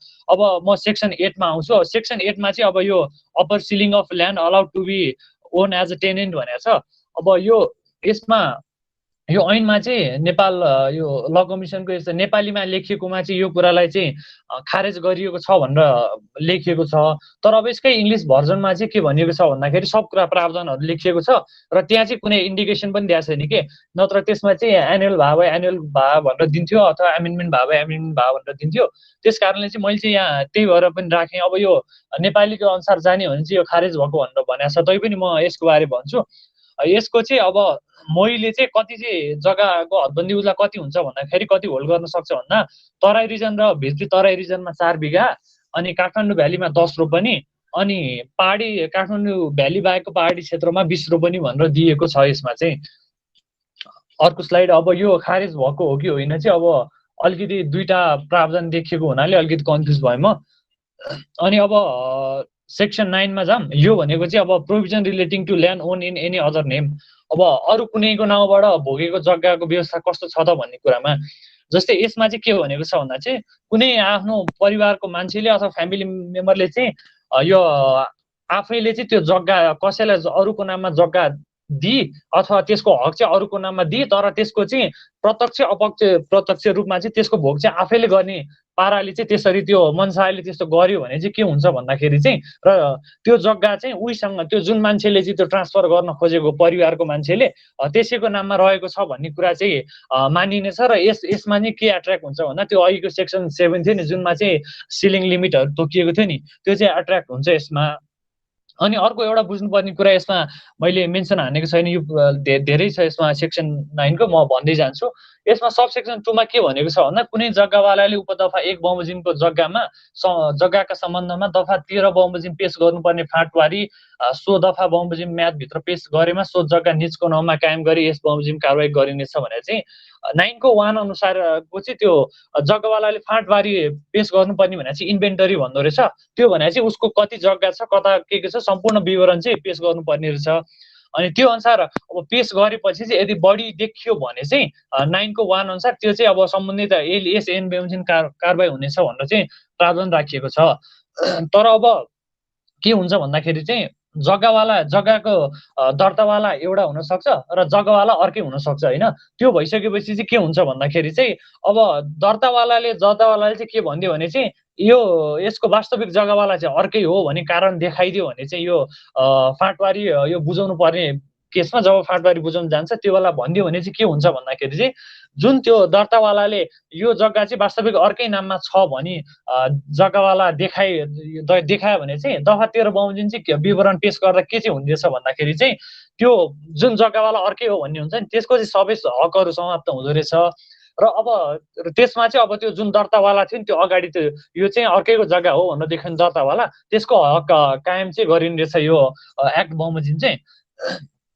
अनि यो अर्को भने चाहिँ एउटा सेकेन्ड एमेन्डमेन्टबाट अलि एमेन्ड गरेको चाहिँ अर्को प्रोभिजन के भन्दाखेरि चाहिँ अब यो कुनै पनि यदि दर्तावालाले पनि विवरण पेश गरेन अनि त्यो एक्चुअल जग्गावाला जुन भनेको थियो त्यसले पनि पेश गरेन भने के हुन्छ त भन्ने कुरामा चाहिँ यसमा चाहिँ के हुँदो रहेछ भन्दाखेरि यदि दुईटै व्यक्तिले यो कुराहरू विवरण पेश गरेनन् र थर्ड पर्सन अर्को कुनैले चाहिँ यो कुराको बारेमा भनिदियो र ऊबाट केही कुरा थाहा भयो भने चाहिँ त्यसमा चाहिँ अब यो कुनै एउटा तोकिएको अधिकारीको आदेश बमोजिम चाहिँ त्यस्तो जग्गालाई चाहिँ जफत गर्न सक्छ र नेपाल सरकारको त्यो जग्गा चाहिँ स्वामित्वमा आउँछ भन्ने प्रावधानहरू चाहिँ यसमा राखिएको छ।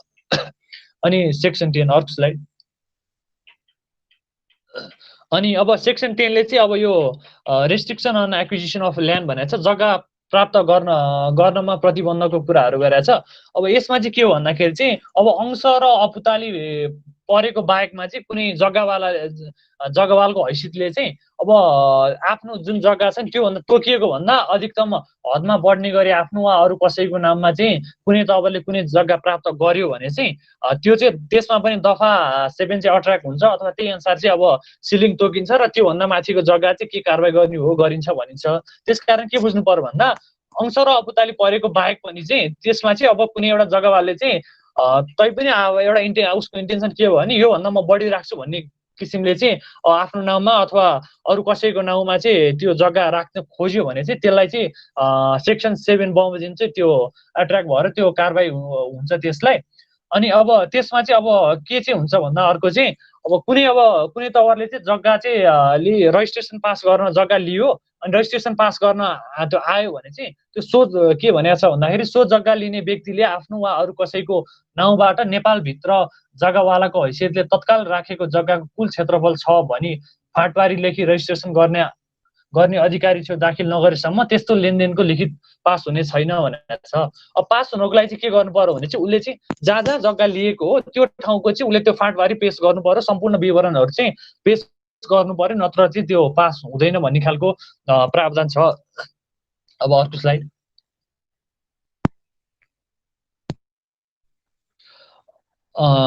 यो चाहिँ अब पनिसमेन्टको कुरामा छ, मैले उल्लेख्न बिर्सेछु। पनिसमेन्टकोमा पनि चाहिँ दुईटामा डिफ्रेन्ट प्रोभिजन छ। अब अगाडि लाग्दा अगाडि शाश्वत अगाडिको पनि छ जसलाई चाहिँ मलाई कुरा जस्तै पनिसमेन्टकोमा चाहिँ जस्तै यो फाइन नट एक्सिडिङ यो 500 भनेको छ नि।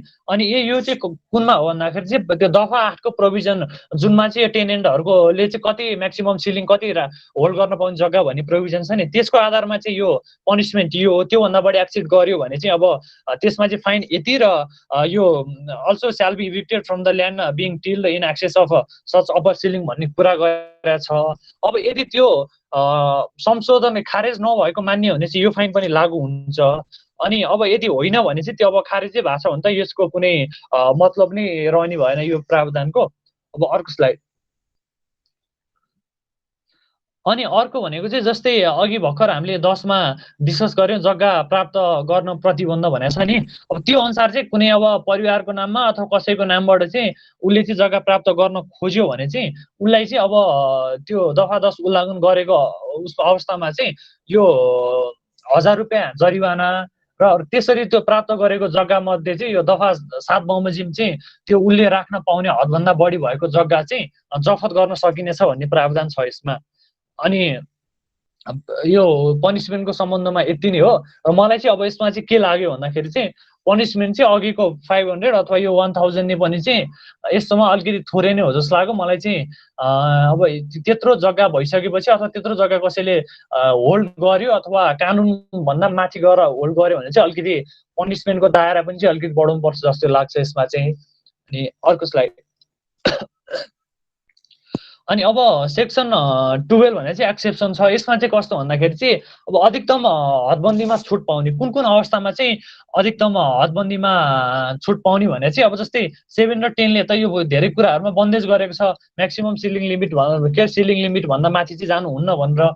तर पनि अब कस्तो अवस्थामा चाहिँ यो पाउँछ भन्दाखेरि चाहिँ अब नेपाल सरकारले नै चाहिँ भोग चलन गरेको रहेछ भने चाहिँ त्यो जग्गामा कुनै रोकटोक हुने भएन। अनि अर्को भनेको चाहिँ the land own and possess by district development committee, village development committee or municipality at various level. अब यो जिल्ला विकास समितिदेखि यो गाउँपालिका यिनीहरूले होल्ड गरेको छ भने पनि चाहिँ त्यस्तो केसमा पनि चाहिँ यो अपवादको रूपमा रहने भयो। अनि अर्को सीमा भनेको चाहिँ the land own and possess by such educational र health institution as prescribe by government of Nepal through notified order. अनि के लेखे यो अनि त्यसपछि चाहिँ यो अनुसार चाहिँ अब उनीहरूले चाहिँ व्यापार अथवा केही गर्नको लागि अथवा अब हेल्थ इन्स्टिट्युट शैक्षिक संस्थाले अथवा स्वास्थ्यको लागि संस्थाले कुनै गर्यो भने चाहिँ त्यो नेपाल सरकारको स्वीकृतिमा लिएमा चाहिँ त्यो जग्गाहरू चाहिँ पाउँछ उसले युज गर्न भन्ने खालको म्याक्सिमम लिमिट भन्दा पनि माथि भन्ने कुरा छ। अर्को स्लाइड। अनि अर्को भनेको चाहिँ अब यो इन्डस्ट्रियल एक्टिभिटीको लागि इन्डस्ट्रियल पर्पजको लागि पनि चाहिँ नेपाल सरकारले चाहिँ प्रेस्क्राइब गरे अनुसार चाहिँ उसले चाहिँ त्यो नेपाल सरकारले तोकेको मापदण्डको अधीनमै रही चाहिँ उसले भोग गर्न चाहिँ पाउँछ। अनि अर्को भनेको चाहिँ एग्रो इन्डस्ट्रियल एक्टिभिटिजको लागि पनि चाहिँ उसले पाउने भयो। अनि अर्को भनेको के छ भन्दा the land under the ownership of trust गुठी कर्पोरेसन एक्ट को अन्डरमा चाहिँ यो चाहिँ उसले चाहिँ त्यो होल्ड गर्न पाउँछ भन्ने कुरा छ। र अर्को भनेको चाहिँ the land acquired by a foreign institution with diplomatic immunities or by a foreign country by obtaining the approval of government of Nepal until the land remains in use for the activity of such institution or country. विदेशी कुनै संस्थाले अथवा diplomatic immunity भएको संस्थाले चाहिँ यहाँ नेपालमा चाहिँ कुनै विदेशी त्यस्तो खोल्न चाह्यो भने पनि चाहिँ उसले पाउँछ भन्ने कुराहरू यिनीहरू चाहिँ अपवादका रूपमा रहे। अब के छ भन्दाखेरि चाहिँ अब यसको नेपाल ल कमिसनको वेबसाइट इङ्ग्लिसमा चाहिँ अब थप कुराहरू लेखिएको रहेछ, तर नेपालीमा चाहिँ अब यो 12कैमा चाहिँ अरू सबसेक्सनहरू थप गरेर प्रोभिजनहरू दिएको रहेछ। यो स्लाइडमा चाहिँ लेखिएको छैन, तर म यसको बारेमा भन्छु हल्का। 12को कमा चाहिँ अब के भनेको छ भन्दाखेरि चाहिँ यो जग्गाको एकछिन है, जग्गाको हदबन्दी छुटलाई नियमन गर्ने सम्बन्धी व्यवस्था भनेको छ। अब यसमा चाहिँ के भनेको छ भन्दाखेरि चाहिँ यो दफा प्रारम्भ हुँदाका बखत निरन्तर सञ्चालनमा रहेका उद्योग प्रतिष्ठान कम्पनी वा संस्थाले त्यस्तो उद्योग प्रतिष्ठान कम्पनी वा संस्था सञ्चालन गर्न अत्यावश्यक भई यस ऐनमा तोकिएको हदबन्दी भन्दा बढी जग्गा नेपाल सरकारको स्वीकृति नलिई खरिद गरी उपयोग गरिरहेको रहेछ भने यो दफा प्रारम्भ भएको मितिले 3 महिनाभित्र एक पटकका लागि हदबन्दी भन्दा बढी जग्गा आवश्यक रहेको औचित्य पुष्टि हुने कारण खोली नेपाल सरकार समक्ष निवेदन पेश गर्नुपर्छ भनेको छ। अनि अब त्यसपछि अर्को भनेको चाहिँ अब उसलाई एक्सेस ल्यान्ड चाहियो भने चाहिँ अब त्यो सम्बन्धमा चाहिँ के चाहिँ उसले अब सर्टेन मनी पे गर्नुपर्ने रहेछ कि, जस्तै तराई र भित्री मधेसको हकमा प्रति बिघा 1,50,000 रुपियाँ, अनि काठमाडौँ उपत्यकामा प्रति रोपनी 50,000 रुपियाँ र अन्य पहाडी क्षेत्रको हकमा चाहिँ प्रति रोपनी 10,000 रुपियाँको दरले चाहिँ दस्तुर लिन सक्ने रहेछ यो नेपाल सरकारले। अनि त्यसमा चाहिँ अब यो जग्गाको लागि एक्सेस ल्यान्डको लागि स्वीकृति दिँदाखेरि चाहिँ नेपाल सरकारले चाहिँ आफ्नै शर्तहरू तोक्न सक्ने रहेछ यसमा चाहिँ।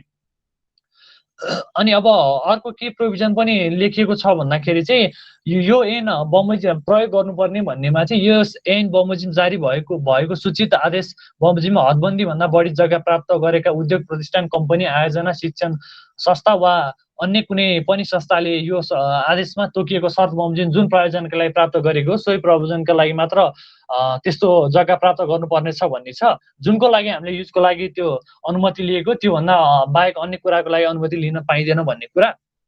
र अर्को एउटा इम्पोर्टेन्ट कुरा भनेको अनि जहाँ चाहिँ अलिक चलखेल पनि हुन सक्ने भनेको चाहिँ जस्तै यस्तो जग्गाहरू चाहिँ अब बिक्री वितरण त्यो संस्थाहरू जुनले ल्याछ बिक्री वितरण अथवा यो सट्टापट्टा गर्न नपाउने भन्ने कुरा छ। अब यो नेपाल कानुन ऐनले पनि चाहिँ अब यो बिक्री वितरण अथवा सट्टापट्टा गर्न पाउँदैन भनेको छ। तर अब यसमा एक्सेप्सन के दिएको छ भन्दाखेरि चाहिँ म पढेर सुनाउँछु। त्यस्तो उद्योग प्रतिष्ठान कम्पनी वा संस्था कुनै कारणले विघटन हुने भए वा लिक्विडेसनमा जाने भए त्यस्तो उद्योग प्रतिष्ठान कम्पनी वा संस्थाले दायित्व फरफारक गर्ने प्रयोजनका लागि यस ऐनको अधीनमा रही नेपाल सरकारको स्वीकृतिमा बिक्री वितरण गर्न बाधा परेको मानिने छैन भनेको छ। जस्तै यसमा दायित्व फरफारक भनेको चाहिँ उसका त्यो लायबिलिटीहरू के छ तिनीहरूलाई पनि चाहिँ सुल्झाउने हिसाबले चाहिँ यो प्रयोजनको लागि चाहिँ उनीहरूले युज गर्न खोज्यो भने चाहिँ पाउनेछ भन्ने खालको कुरा गरेको छ। तर अब यसमा के हुन सक्छ भन्दाखेरि चाहिँ कुनै कम्पनी खोल्यो अथवा गर्यो लामो समयपछि उसको उद्देश्य नै चाहिँ त्यो जग्गाहरू जति पनि एक्सेस ल्यान्ड लिन सक्छ भनेको छ नि त। त्यो कारण देखाइ चाहिँ पछि यस्तै कुराहरू देखाएर चाहिँ उसले चाहिँ त्यो जग्गा बिक्री वितरण गरिदिने हो कि अथवा त्यसमा यो बिचौलियाहरू आएर चाहिँ बिचमा नाफा खाने पैसाहरूको जग्गाकै चलखेल गर्ने हो कि भन्ने कुराहरू चाहिँ अलिकति यसमा चाहिँ धेरै देखिन्छ। त्यो चाहिँ एउटा खतरा रहन्छ यसमा। अनि अर्को अब यही हो। अनि यसमा चाहिँ अर्को एउटा प्रोभिजन भनेको चाहिँ लिजमा अथवा भाडामा दिन नहुने। अब त्यो जग्गाहरू चाहिँ अब उनीहरूले चाहिँ त्यो संस्थाहरूले चाहिँ कुनै पनि तौरमा चाहिँ यो लिजमा अथवा भाडामा कसैलाई पनि चाहिँ दिन नहुने भन्ने प्रावधानहरू छ। अब अर्को स्लाइड। अब यसमा चाहिँ अब मैले यो अघि acquisition of land in excess of upper ceiling भन्ने छ। यो चाहिँ यो परिच्छेद 4 को कुराहरू हो। यो खासै भन्नुपर्ने कुराहरू त होइन, तर पनि अघि यो फाँटबारीको कुराहरू मैले गरेको हुनाले अब त्यो फाँटबारीको कुराहरू गर्छु म यसमा चाहिँ थोरै थोरै समरीमा।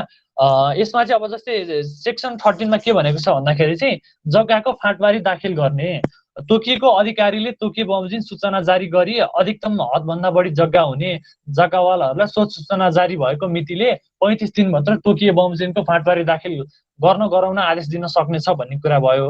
यो भने चाहिँ अघिकै फाँटबारीमा चाहिँ सम्पूर्ण आफ्नो जग्गाको विवरणहरू चाहिँ त्यो पेश गर्ने, यो इन्भेन्टरी चाहिँ पेश गर्ने भन्ने कुरा हो। र यसमा चाहिँ अब केही कारणले चाहिँ अब त्यो मान्छे जग्गा धनी बाहिर भइदिन सक्छ, कहिले केही कारणले नमिल्न सक्छ।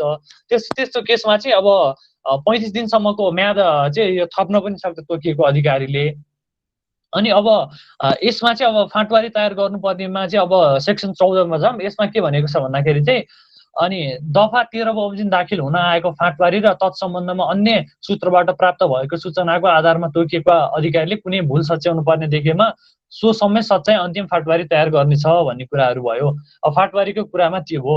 अब जस्तै फाँटबारी पनि कसैले नदिन सक्छ भन्ने कुरामा हुन त माथि पनि आयो। त्यो भने चाहिँ अन्य थर्ड व्यक्तिले पनि के अधिकार छ भन्दाखेरि चाहिँ यसको जग्गा जस्तै लिमिट तोकिएको भन्दा यति यति छ, यो ठाउँमा यति यति छ, यसले चाहिँ फाँटबारी दिएको छैन भनेर अर्को मान्छे थर्ड पर्सनले चाहिँ भनिदियो भने पनि चाहिँ उसले चाहिँ त्यो उजुरी दिन सक्छ भन्ने कुरा छ होइन। अनि उजुरी दिएकोमा चाहिँ एउटा प्रावधान के छ भन्दाखेरि चाहिँ यदि त्यो मान्छेले उजुरी दियो नि, अब उजुरी दिइसकेपछि उसले चाहिँ सर्टेन रिवार्ड पाउने रहेछ के। रिवार्ड चाहिँ के हो भन्दाखेरि चाहिँ जब त्यो जग्गा उजुरी दिइसकेपछि लिमिट भन्दा माथि गएको जग्गा सरकारले जफत गर्छ। अनि जफत गरेको जग्गाको चाहिँ चलेको भाउको चाहिँ अब उसले चाहिँ 25% चाहिँ उसलाई चाहिँ त्यो पैसा दिइन्छ भन्ने कुरा प्रावधान छ। तर फेरि अब यही कुरा कन्ट्राडिक्सन कहाँ गयो भन्दाखेरि चाहिँ यो इङ्ग्लिसको यो जुन इङ्ग्लिसमा लेखिएको छ यो ऐन चाहिँ त्यसमा चाहिँ 10% मात्र भनिएको छ। त्यो भएर अब 10% हो कि 25% होमा चाहिँ म अलिक कन्फ्युज छु। तर त्यो उजुरी दिने मान्छे त्यो थर्ड पर्सनले चाहिँ सर्टेन रिवार्ड चाहिँ पाउँछ भन्ने कुरा छ। अब यसमा पनि अब जग्गा त मान्छेको एउटै ठाउँमा मात्र नहुन सक्छ नि त, कोहीको अब नेपालको डिफ्रेन्ट ठाउँमा पनि जग्गा हुन सक्छ। त्यसपछि अनि त्यस्तो जग्गा भएको खण्डमा चाहिँ के गर्ने त भन्दा उसले कहाँको जग्गा चाहिँ लिने, कहाँको जग्गा राख्ने त भन्ने प्रब्लम आउन सक्छ। त्यो भइसकेपछि उसले त्यसमा चाहिँ के चुज हुन सक्छ भन्दा उसको चाहिँ विभिन्न ठाउँमा नेपालको जग्गा भयो भने चाहिँ उसले चाहिँ त्यो जति लिमिट छ लिमिटसम्मको जग्गा भित्र चाहिँ कहाँको जग्गा चाहिँ उसले राख्ने र कहाँको जग्गा चाहिँ सरकारले जफत गरे हुन्छ भन्ने खालको कुराहरू चाहिँ उसले आफैले चाहिँ त्यो तोक्न सक्छ भन्ने कुरा छ। अनि अर्को भनेको चाहिँ मोहीको हकमा चाहिँ अब के हुन्छ भन्दा उसले जहिले पनि फाँटबारी दिँदाखेरि चाहिँ जस्तै मोही अनि हक लाग्ने जग्गा छ भने त्यो कुराहरू चाहिँ पहिले छुट्याएर चाहिँ दिनुपर्ने हुन्छ भन्ने प्रावधान छ। अब यसपछि यहीसँगलाई यो ऐनमा भएका कुराहरू सकियो। अब यसमा चाहिँ ललिता निवास केसको कुरा भने चाहिँ जस्तै यो त अब पपुलरै अहिलेसम्म पनि पपुलरै केस छ यो बालवाटार काण्ड जुन भनिन्छ। त्यसमा जुन नेताहरू पनि ठुल्ठुला टप लिडर्सहरू पनि पर्या हुने केस छ। यो पनि ल्यान्ड सिलिङसँग चाहिँ रिलेटेड छ। म हल्का भन्छु, यसको अब धेरै भन्नलाई त एकदमै लामो छ यो केस नै, यो पहिलेदेखि सागा नै। अनि त्यो भएर चाहिँ अब यसमा चाहिँ के भयो भन्दाखेरि चाहिँ पहिला सुवर्ण शमशेर जुन यो राणा परिवारका थिए, यी प्रधानमन्त्री पनि भएका हुन्, उनको नाममा अथवा जग्गाहरू धेरै नै रहेछ। पहिला यो 2014 तिरै कुरा हो। र जब उसले किङ महेन्द्रले चाहिँ 2017 सालमा चाहिँ यो पोलिटिकल पार्टीहरूलाई फेरि बिहान च्यान लगाएर चाहिँ त्यसपछि यो जग्गाहरू पनि सब जफत गरेछन्। अनि त्यसपछि यो सरकारी जग्गा हुन पुगिसकेपछि चाहिँ अब के हुँदै गछ भने यसको विवाद पहिलेदेखि चर्को हुँदै गएछ।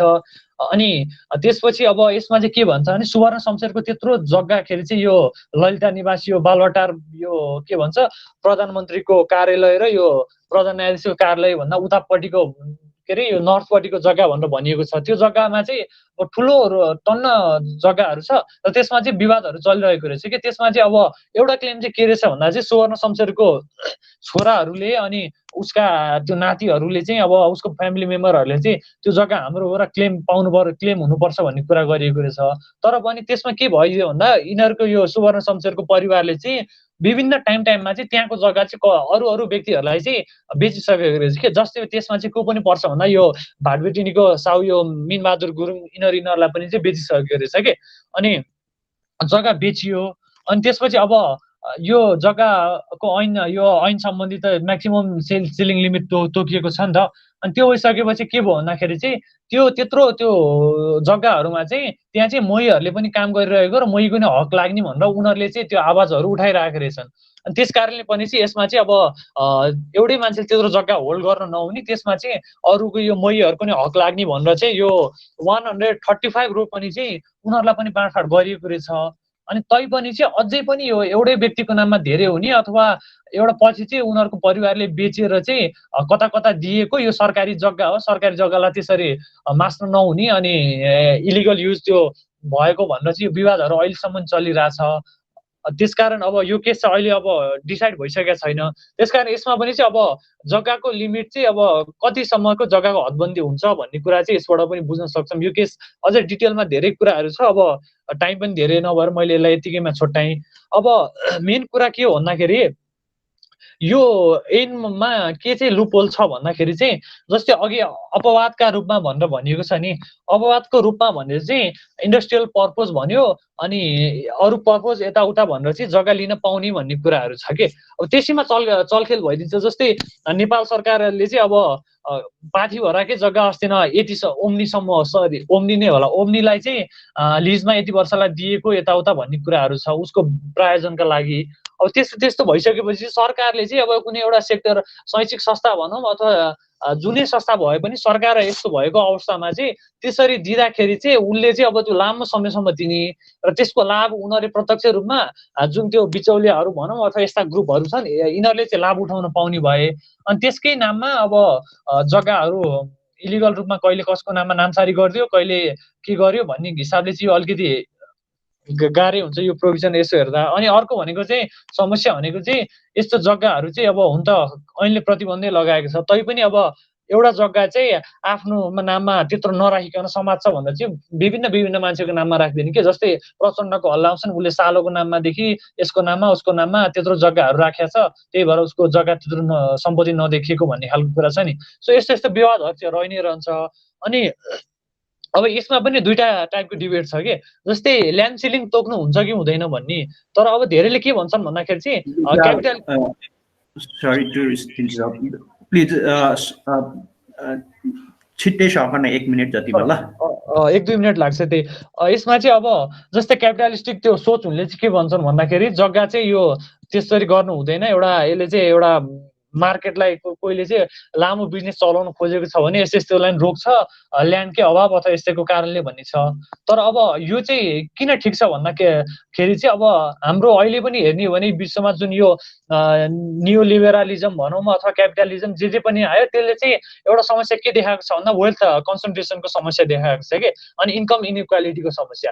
एउटै मान्छेले त्यत्रो धेरै जग्गा होल्ड गर्यो भने चाहिँ अर्कोको नाममा खासै हुँदैन र त्यसले गर्दा पनि रिच र पोरको जुन डिफरेन्स हुन्छ अथवा डोमिनेन्स हामीले जुनसुकै टाइपको डिस्क्रिमिनेसन र डोमिनेसन हुन्छ अथवा इनइक्वालिटी हुन्छ त्यो कारणले देखिएको छ भन्ने कारण पनि हो। त्यस कारणले पनि चाहिँ यो जग्गाको हदबन्दी चाहिँ लिमिट चाहिँ तोक्नै पर्छ, नत्र चाहिँ अब जुन जसरी अहिलेको जसरी इन्कम इनइक्वालिटी धेरै छ त्यो बढ्दै जान्छ र त्यसले गर्दाखेरि चाहिँ रिच हायर कास्टलाई हायर यो स्ट्यान्डर्डको पिपुलहरूलाई त केही हुँदैन, तर जुन मध्यम वर्ग अथवा त्योभन्दा तलको वर्ग छन् तिनीहरूलाई चाहिँ यस्तो उसले चाहिँ सधैँ प्रब्लममै राख्ने छ। र अब यसमा लास्ट एउटा मैले थप्नुपर्ने भनेको चाहिँ सेक्सन 52 चाहिँ के भनेको छ भन्दाखेरि चाहिँ सरकारले जफत गरेको जग्गा चाहिँ जुन त्यो जग्गा बिहीनहरू हुन्छ नि, जग्गा बिहीनहरूलाई चाहिँ त्यस्तो जग्गाबाट चाहिँ उनीहरूलाई चाहिँ सर्टेन जग्गा दिन पाउनेछ भन्ने खालको प्रावधान छ। त्यो चाहिँ हाम्रो कन्स्टिट्युसनकै राइट टु दलितमा पनि जग्गा दिन मिल्ने प्रावधानहरू छन्, त्यो अनुसार चाहिँ सरकारले चाहिँ जग्गा दिन पाउनेछ। तर त्यसमा नि के छ भन्दाखेरि चाहिँ उसले चाहिँ त्यो कल्चरल हेरिटेज साइट अनि यस्तो इम्पोर्टेन्सहरू नेचुरल इम्पोर्टेन्सहरू भएको ठाउँको चाहिँ जग्गा दिन मिल्दैन, र जसले उसले चाहिँ त्यो ल्यान्ड नभएकोहरूलाई चाहिँ यो जग्गा दिन्छ नि सुकुम्बासी अथवा उनीहरूले पनि 10 वर्षसम्म चाहिँ त्यो बेच्नेदेखि यताउता केही गर्नै पाउँदैन भन्ने प्रावधानहरू चाहिँ अहिले ल्याएको रहेछ। र लगभग मेरो प्रेजेन्टेसन यति नै हो। अब केही क्वेसनहरू छ भने सोध्दा हुन्छ।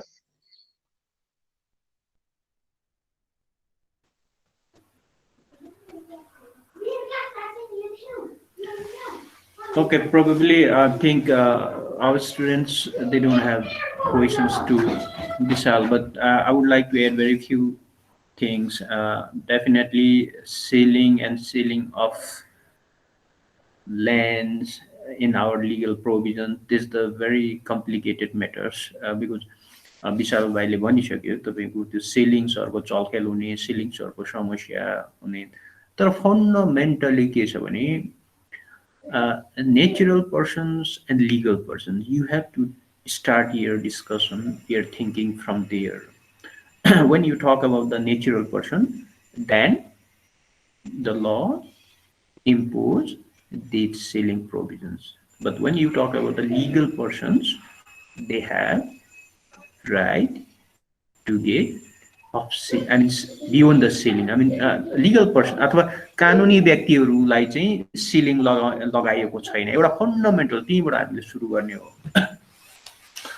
तर नेचुरल पर्सन प्राकृतिक व्यक्तिहरूमा चाहिँ कति ओन गर्ने भन्ने कुरोहरु चाहिँ सिलिङको व्यवस्था छ तपाईले सेक्सन 7 देखि 10 सम्म हेर्नुभयो भने त्यहाँ देख्नुहुन्छ इन्क्लुडिङ टेनेन्ट एन्ड ओनर्स त्यो तपाई छ त्यो चाहिँ नेचुरल व्यक्तिहरूमा डेफिनेटली यसको अब यो 58 सालमा लगाएको एमेन्ड गरेको हो त्यस पछाडीको सिलिङ हो जस्तो 21 सालदेखि तपाईको अस्ति पनि हामीले भनिसक्यौं 25 बिघा 80 बिघा काठमाडौँ भयो मलाई लाग्छ 20 कि 25 रोपनी थियो त्यसलाई अहिलेको नयाँमा 10 70 10 बिघा बनाएको छ 10 रोपनी काठमाडौँ भ्याली पहाडी क्षेत्रमा 70 रोपनी र तराईमा तपाईको 10 बिघा पहिला चाहिँ के थियो भन्देखि प्र्याक्टिसमा आमाको नाममा 25 बाउको नाममा 25 हजुरबाकोमा 25 छोराकोमा 25 थियो तर अहिलेकोमा चाहिँ at least if you are not separated from your ancestor then त्यो परिवारले नै 10 बिघा मात्र राख्न पाउँछ भन्ने छ त्यसले गर्दाखेरि एउटा अब स्ट्रिक्टली इम्प्लिमेन्ट हुन सकेको छैन अघि विशाल भाइले भनिसकेको छ लुकाएर राखेको छ कसैको नाममा राखेको छ अंशियाको नाममा राखेको छ still we need to enforce this laws very strongly अहिले पनि छ तपाईको हाम्रोमा ल त्यो तपाईको प्रस्ट रूपमा हामीले इन्फोर्स गर्न सकेको छैनौं र अर्को र सिलिङको प्रोभिजनमा सिलिङ अफको प्रोभिजनमा चाहिँ के छ भने लिगल पर्सन्सहरुलाई यो चाहिँ तपाई एकै लाइनमा बुझ्नुस् कि legal persons are they have the eligibility to get that type of lands without any ceiling तर उनीहरुलाई चाहिँ के भने they must follow the described term and condition according to law त्यो चाहिँ बुझ्नु पर्यो हामीले अहिले भने विशाल भाइले तपाईको जस्तो पाठीभाराको जग्गा चाहिँ ओम्नीलाई दिने ओम्नीले चाहिँ त्यहाँ टुरिज्म बढाउने अथवा तपाई के थियो भने त्यो दिँदा पनि त्यही उद्देश्यको लागि दिनु पर्यो अब भोलि चाहिँ तपाईको ओम्नीले त्यहाँ कन्स्ट्रक्सन गर्ने ओम्नीले चाहिँ धर्मको नाममा चाहिँ कमर्सियलाइजेसन गरेर उले चाहिँ अर्न गर्ने त्यस्तो भयो भने चाहिँ पब्लिकली प्रोटेस्ट गर्छ अथवा भन्नु खोजेको के भने त्यो लिगल पर्सन भन्ने बित्तिकै तपाईले बुझिहाल्नुभयो कम्पनीहरु अथवा डेभलपमेन्ट इन्स्टिट्युसनहरु अथवा गुठी होला अथवा स्कुल होला अथवा हेल्थ इन्स्टिट्युसन होला अथवा तपाईको नगरपालिका गाउँपालिकाको होला they can own this privileges तर उनीहरुले जे प्रयोजनको लागि लिएको त्यही प्रयोजन गर्नुपर्छ त्यो मोनिटरिङ गर्ने काम चाहिँ तपाई के भने स्टेटको अब स्टेट वीक हुँदाखेरि विभिन्न प्रकारका सेटब्याक्सहरु आउँछन् अथवा त्यसको असरहरु पर्छ त्यो भाइ बहिनीहरुलाई थाहा छँदैछ मैले पनि धेरै भनिराख्नु पर्दैन तपाईको के छ भने अब ललिता निवासको अलिकति कुरो उठायो अब त्यो तपाईको 17 सालमा अधिग्रहण भएको जग्गा कम्पेन्सेसन पनि गरिसकेको जग्गा हैन जग्गा धनीहरुले कम्पेन्सेसन पनि लिइसकेको तर के भयो भने पछि क्याबिनेटमा इन्फ्लुएन्स गर्यो अनि एक रोपनी फिर्ता गर्यो त्यो चाहिँ तपाईको पैसावाले किनिहाल्यो इन्क्लुडिङ भाटबाट नै इन्क्लुडिङ आवर सम सिटिङ जजेस at the supreme court including our some leaders किन भन्दाखेरि तपाईको उनीहरुकै पहुँचमा चाहिँ के भने त्यो तपाईको ललिता निवासको एउटा एक लाइनमा भन्नु पर्दाखेरि सरकारले अधिग्रहण गर्यो अधिग्रहण गरिसकेपछि कम्पेन्सेसन पनि उनीहरुले बुझे तर पोलिटिकल चेन्ज भइसकेपछि बौद्धल आउने बित्तिकै उनीहरुले चाहिँ क्याबिनेटलाई के इन्फ्लुएन्स गर्यो भने हामी चाहिँ राजनीतिक पीडित राजनीतिक प्रतिशोधको आधारमा हाम्रो जग्गा लियो यसले गर्दाखेरि त्यो पाट तपाईको कृष्ण प्रसाद भट्टराईको पालादेखि तपाईको यो हाम्रो माधव नेपालको पालासम्म चाहिँ त्यो एकैचोटी हैन थोरै गर्दै तपाई के भने त्यो मन्त्री परिषदले फुकुवा गर्दै गयो फुकुवा इन टर्म्स अफ उनीहरुलाई फिर्ता दिँदै गयो अनि त्यहाँ चाहिँ त्यो फिर्ता हुने बित्तिकै अनि ए ले किन्यो बी ले किन्यो सी ले किन्यो अनि त्यहाँनिर त्यो भएर अहिले तपाईँको त्यो अब 125-30 जना कति पुगेका छन्। त्यसमा इन्क्लुडिङ तपाईँलाई याद भएकै कुरो हो पहिला सचिव भइसकेका, तपाईँको अख्तियारको प्रमुख भएको, प्राइम मिनिस्टर भइसकेको। अब हामीले त अब जसलाई जिम्मा लगायो उनीहरूले नै तपाईँको त्यो अब म्यानिपुलेट गर्ने खालको हाम्रो व्यवहार, पोलिटिकल व्यवहार, ब्युरोक्रेटिक व्यवहार भएर आज यो कुरोमा आएको छ। तर एटलिस्ट तपाईँको प्रोपरली तपाईँको मैले बुझेअनुसार 58 सालमा यो ल्याउनुको लागि चाहिँ के भने एउटै कुरो के हो भने हामीले ल्यान्डलाई सबै बढीभन्दा बढी कसरी उपयोग गर्न सक्ने। तपाईँको अर्को भाइले भन्यो लेसोस्फियरको कन्सेप्टमा चाहिँ तपाईँको धनीहरू धनी हुँदै जाने, गरिबहरू गरिब हुँदै जाने, जग्गाको नाममा चाहिँ जमिनदारहरूले चाहिँ जमिनलाई चाहिँ ओगटिराख्ने, अनि फार्मर्सहरू, टेनेन्टहरू, लेबर्सहरू चाहिँ जहिले पनि अनि उनीहरूको स्तर नउस्किने। यसले गर्दाखेरि तपाईँको यो 58 सालमा एउटा भेरी सिरियस एमेन्डमेन्ट भनेर बुझ्छौँ हामी। त्यसमा चाहिँ के भने मोहीलाई अपग्रेड गर्यो, टेनेन्टलाई, जग्गा धनीहरूको त्यो तपाईँको जति क्यापासिटी थियो त्यसलाई ल एमेन्डमेन्ट गरेर तिनीहरूलाई चाहिँ खुम्च्यायो। तर अर्कोतिर चाहिँ के भने if you are going to start new business then law स्टेटले तपाईँलाई पर्मिसन दियो। अब अझै प्र्याक्टिसमा त कस्तो कस्तो भएको छ भने अब हिजो त्यसरी म एउटा विशाल भाइलाई पनि रिक्वेस्ट गर्छु सबै स्टुडेन्टलाई, हिजो जसले इन्डस्ट्री गराए अब 200 बिघा 300 बिघा 1000 रोपनी 5000 रोपनी, आज त्यो चाहिँ त्यो जग्गा चाहिँ के भने कम्पनीबाट तपाईँको त्यो टुक्रा गरेर बेच्नु भने उनीहरू अरबौं रुपियाँ हुन्छ। तर आजको मितिसम्म स्टेटले यो चाहिँ दिएको छैन। यो चाहिँ दिएको छैन भन्नाले त्यो तपाईँको छुटमा जग्गा लियो प्रिभिलेजमा, र पछि चाहिँ निजी जस्तो लाइक अस हामी त जग्गा बेच्नु हामीलाई त्यो रोक्दैन नि, जस्तो you have a land of piece then you can sell it to someone according to law. तर त्यस्ता इन्डस्ट्रिजहरूले चाहिँ बेच्नु पर्यो भने अन्तिम कन्डिसनमा मात्रै, लिक्विडेसनमा जाने भयो भने मात्रै, त्यही पनि तपाईँको क्याबिनेटले निर्णय गरेर अनि मात्रै उनीहरूले त्यो सेल गर्नु पाउँछ। जस्तो अब 2-3 वटा तपाईँलाई म एउटा एक्जाम्पल दिन्छु। जनकपुर चुरोट कारखानाको जग्गाहरू बेचियो किनभने त्यहाँनिर 600-700 कर्मचारीहरूलाई चाहिँ तलब पाउनु थियो। उनीहरूलाई चाहिँ लामो समयदेखि पेन्डिङ थियो उनीहरूको सेलरीहरू बिकज अफ उनीहरूको त्यो जनकपुर चुरोट कारखाना अब त्योले चाहिँ बजार कम्पिट गर्नु सकेन, घाटामा घाटा उनीहरूले बेच्यो। बेला बेला तपाईँको त्यो विराटनगरको जुट मिलको पनि कुरो आउँछ किनभने लिक्विडेसनमा जानु खोज्छ, अनि त्यसको के त विकल्प भन्दाखेरि त्यसको चाहिँ ल्यान्डहरू चाहिँ गरेर भन्ने आउँछ। त्यो तपाईँ के भने अब हिजो हाम्रो 60-70 वटा कर्पोरेसनहरू जति पनि थियो सबैले चाहिँ ल्यान्डमै उनीहरूले चाहिँ ल्यान्ड बेस नै उनीहरूले डेभलपमेन्ट सुरु गरेका थिए, ल्यान्ड बेसमै। तर आज त्यो अब अधिकांश 12-15 वटा छ। अब तिनीहरूलाई अब तिनीहरूको ल्यान्ड होला ऊ होला, तर पनि अब तपाईँको जानु सकेको छैन। जस्तै अब यहीँ तपाईँको हिमाल सिमेन्ट कारखानाको तपाईँको त्यो चौबारको विषयहरू छ, तपाईँको हरिसिद्धिको तपाईँको त्यो छ, त्यो हरिसिद्धिको तपाईँले हेर्नु होला, त्यो चाइनिज इटा फ्याक्ट्रीले चाहिँ नेपाल सरकारले नै अथवा त्यतिखेर पञ्चायतकालमा राष्ट्रियकरण गरेर त्यहाँको ल्यान्डको चाहिँ स्तरीय इटा बनाउने भनेर चाइनिज इटा बनाउने भनेर कम्पनी आयो, त्यहाँको स्थानीयको ल्यान्डहरू अधिकरण गर्यो अथवा उसले चाहिँ हदबन्दीभन्दा बढी गर्यो। अब झन्डै अस्ति क्याबिनेटले निर्णय गरेर चाहिँ कुनै निजी कम्पनीलाई प्लानिङ गर्नु दिएको थियो, तर at least by protest from local community from other side, अनि उनीहरूले त्यो रोके। अथवा भन्नु खोजेको के भने विशाल भाइले भने जस्तै सुरुमा चाहिँ इम्युनिटिज लिने, प्रिभिलेज लिने, अनि पछाडि चाहिँ राजनीतिक खेल गरेर अथवा शक्तिको पहुँचमा चाहिँ अब बिचका मिडलम्यानहरूले शक्तिलाई प्रयोग गरेर फाइदा लिने हाम्रोमा छ। अब यो कुरो हुनु भनेको चाहिँ हाम्रो लको सिलिङभन्दा बाहिरको ल्यान्डहरू चाहिँ मिसयुज हुन्छ भन्ने चाहिँ हामीलाई पनि लागेको छ। अब यो कुरोहरू चाहिँ हामी बुझ्दै जाउँला, छलफल गर्दै जाउँला, because you are the very beginning. I mean you know this थिङ्सहरू। तपाईँ मैले पनि हिमाल सिमेन्ट होइन चौबारको तपाईँको हिमाल सिमेन्ट नै हो। तपाईँको त्यो हरिसिद्धि इटा कारखाना तपाईँले हेर्नु सक्नुहुन्छ, त्यो ल्यान्ड कसरी डिस्प्युट छ त्यहाँनिर। जस्तै जनकपुरको मैले भने जनकपुर चुरोट कारखाना कुनै बेला उसको 2200-2500 बिघा कति सुर्ती उत्पादन गर्थ्यो, उसको 600-700 कर्मचारीहरू थिए। त्यस्तै तपाईँको जनकपुर विराटनगर जुट मिलको पनि हेर्नु सक्नुहुन्छ। अब यी कुरोहरू चाहिँ के छ भने हामीले यिनीहरूलाई चाहिँ ल्यान्ड चाहिँ छुटमा दिए पनि अब तपाईँको ल्यान्डहरू चाहिँ सिलिङभन्दा बाहिर दिए पनि सही प्रयोग नहुँदाखेरि कस्तो समस्या आउँछ भन्ने कुरोहरू चाहिँ हुनसक्छ।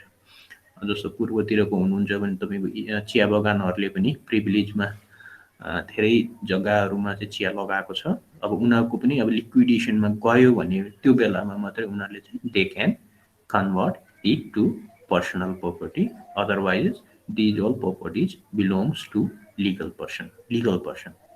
त्यो लिगल पर्सन र नेचुरल पर्सनबाट छुट्याएर तपाईँले व्याख्या गर्नुभयो भने यो सिलिङ अफ र सेलिङको व्यवस्था बुझ्न सक्नुहुन्छ। अब रह्यो क्षतिपूर्ति कम्पेन्सेसन कसैले गर्यो भने त्योसँग बढी जग्गा छ भन्ने कुरोहरू भयो भने either you receive any information from hiding source, you can start your investigations or you can ask the concern person. अब तपाईँलाई आफै थाहा भयो भने, स्टेटलाई आफै थाहा भयो भने तपाईँको त्यो फाटवाडी बुझाउनुहोस् तपाईँको जग्गा बढी छ भन्ने कुरो they can issue the notice order to concern people, त्यो पनि सक्छ ऐनमा छ। अब यी कुरोहरू चाहिँ सिलिङ र नन सिलिङको बिचमा हामीले बुझ्न सकिन्छ। यति नै होला, अरू केही छ त?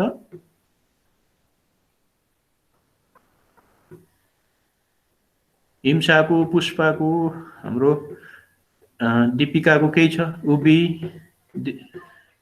दीपशिखाको?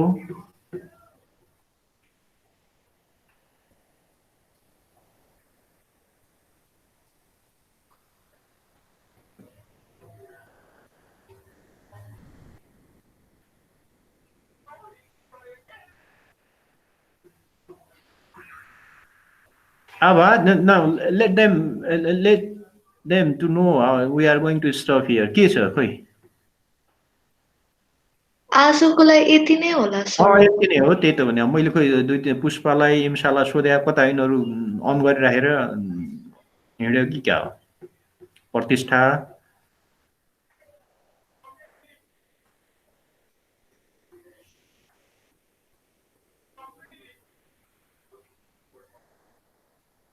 अब के गर्नुपर्छ नि आबा, अलिक छोटो छोटो हामीले 15 मिनटमा सक्ने गरी गर्यो भने अनि त्यसलाई गर्नुपर्छ। साथीहरूलाई पनि त्यही भन्नु, लामो अब ठिकै छ छलफल त हामी धेरै बेर गर्न सक्छौँ, तर because of time constant bore पनि हुन्छ, उ पनि हुन्छ, त्यसले गर्दाखेरि छोटो छोटो हुन्छ। आबाले मोनिटरिङ गर्ने, उ गर्ने साथीहरूलाई। ल हस् सर। ल आजलाई के गरौँ, स्टप गरौँ? हुन्छ sir. Okay, to everyone. Thank you for being participant and for your presentation. Thank you, Lord. Sabai jana bhai.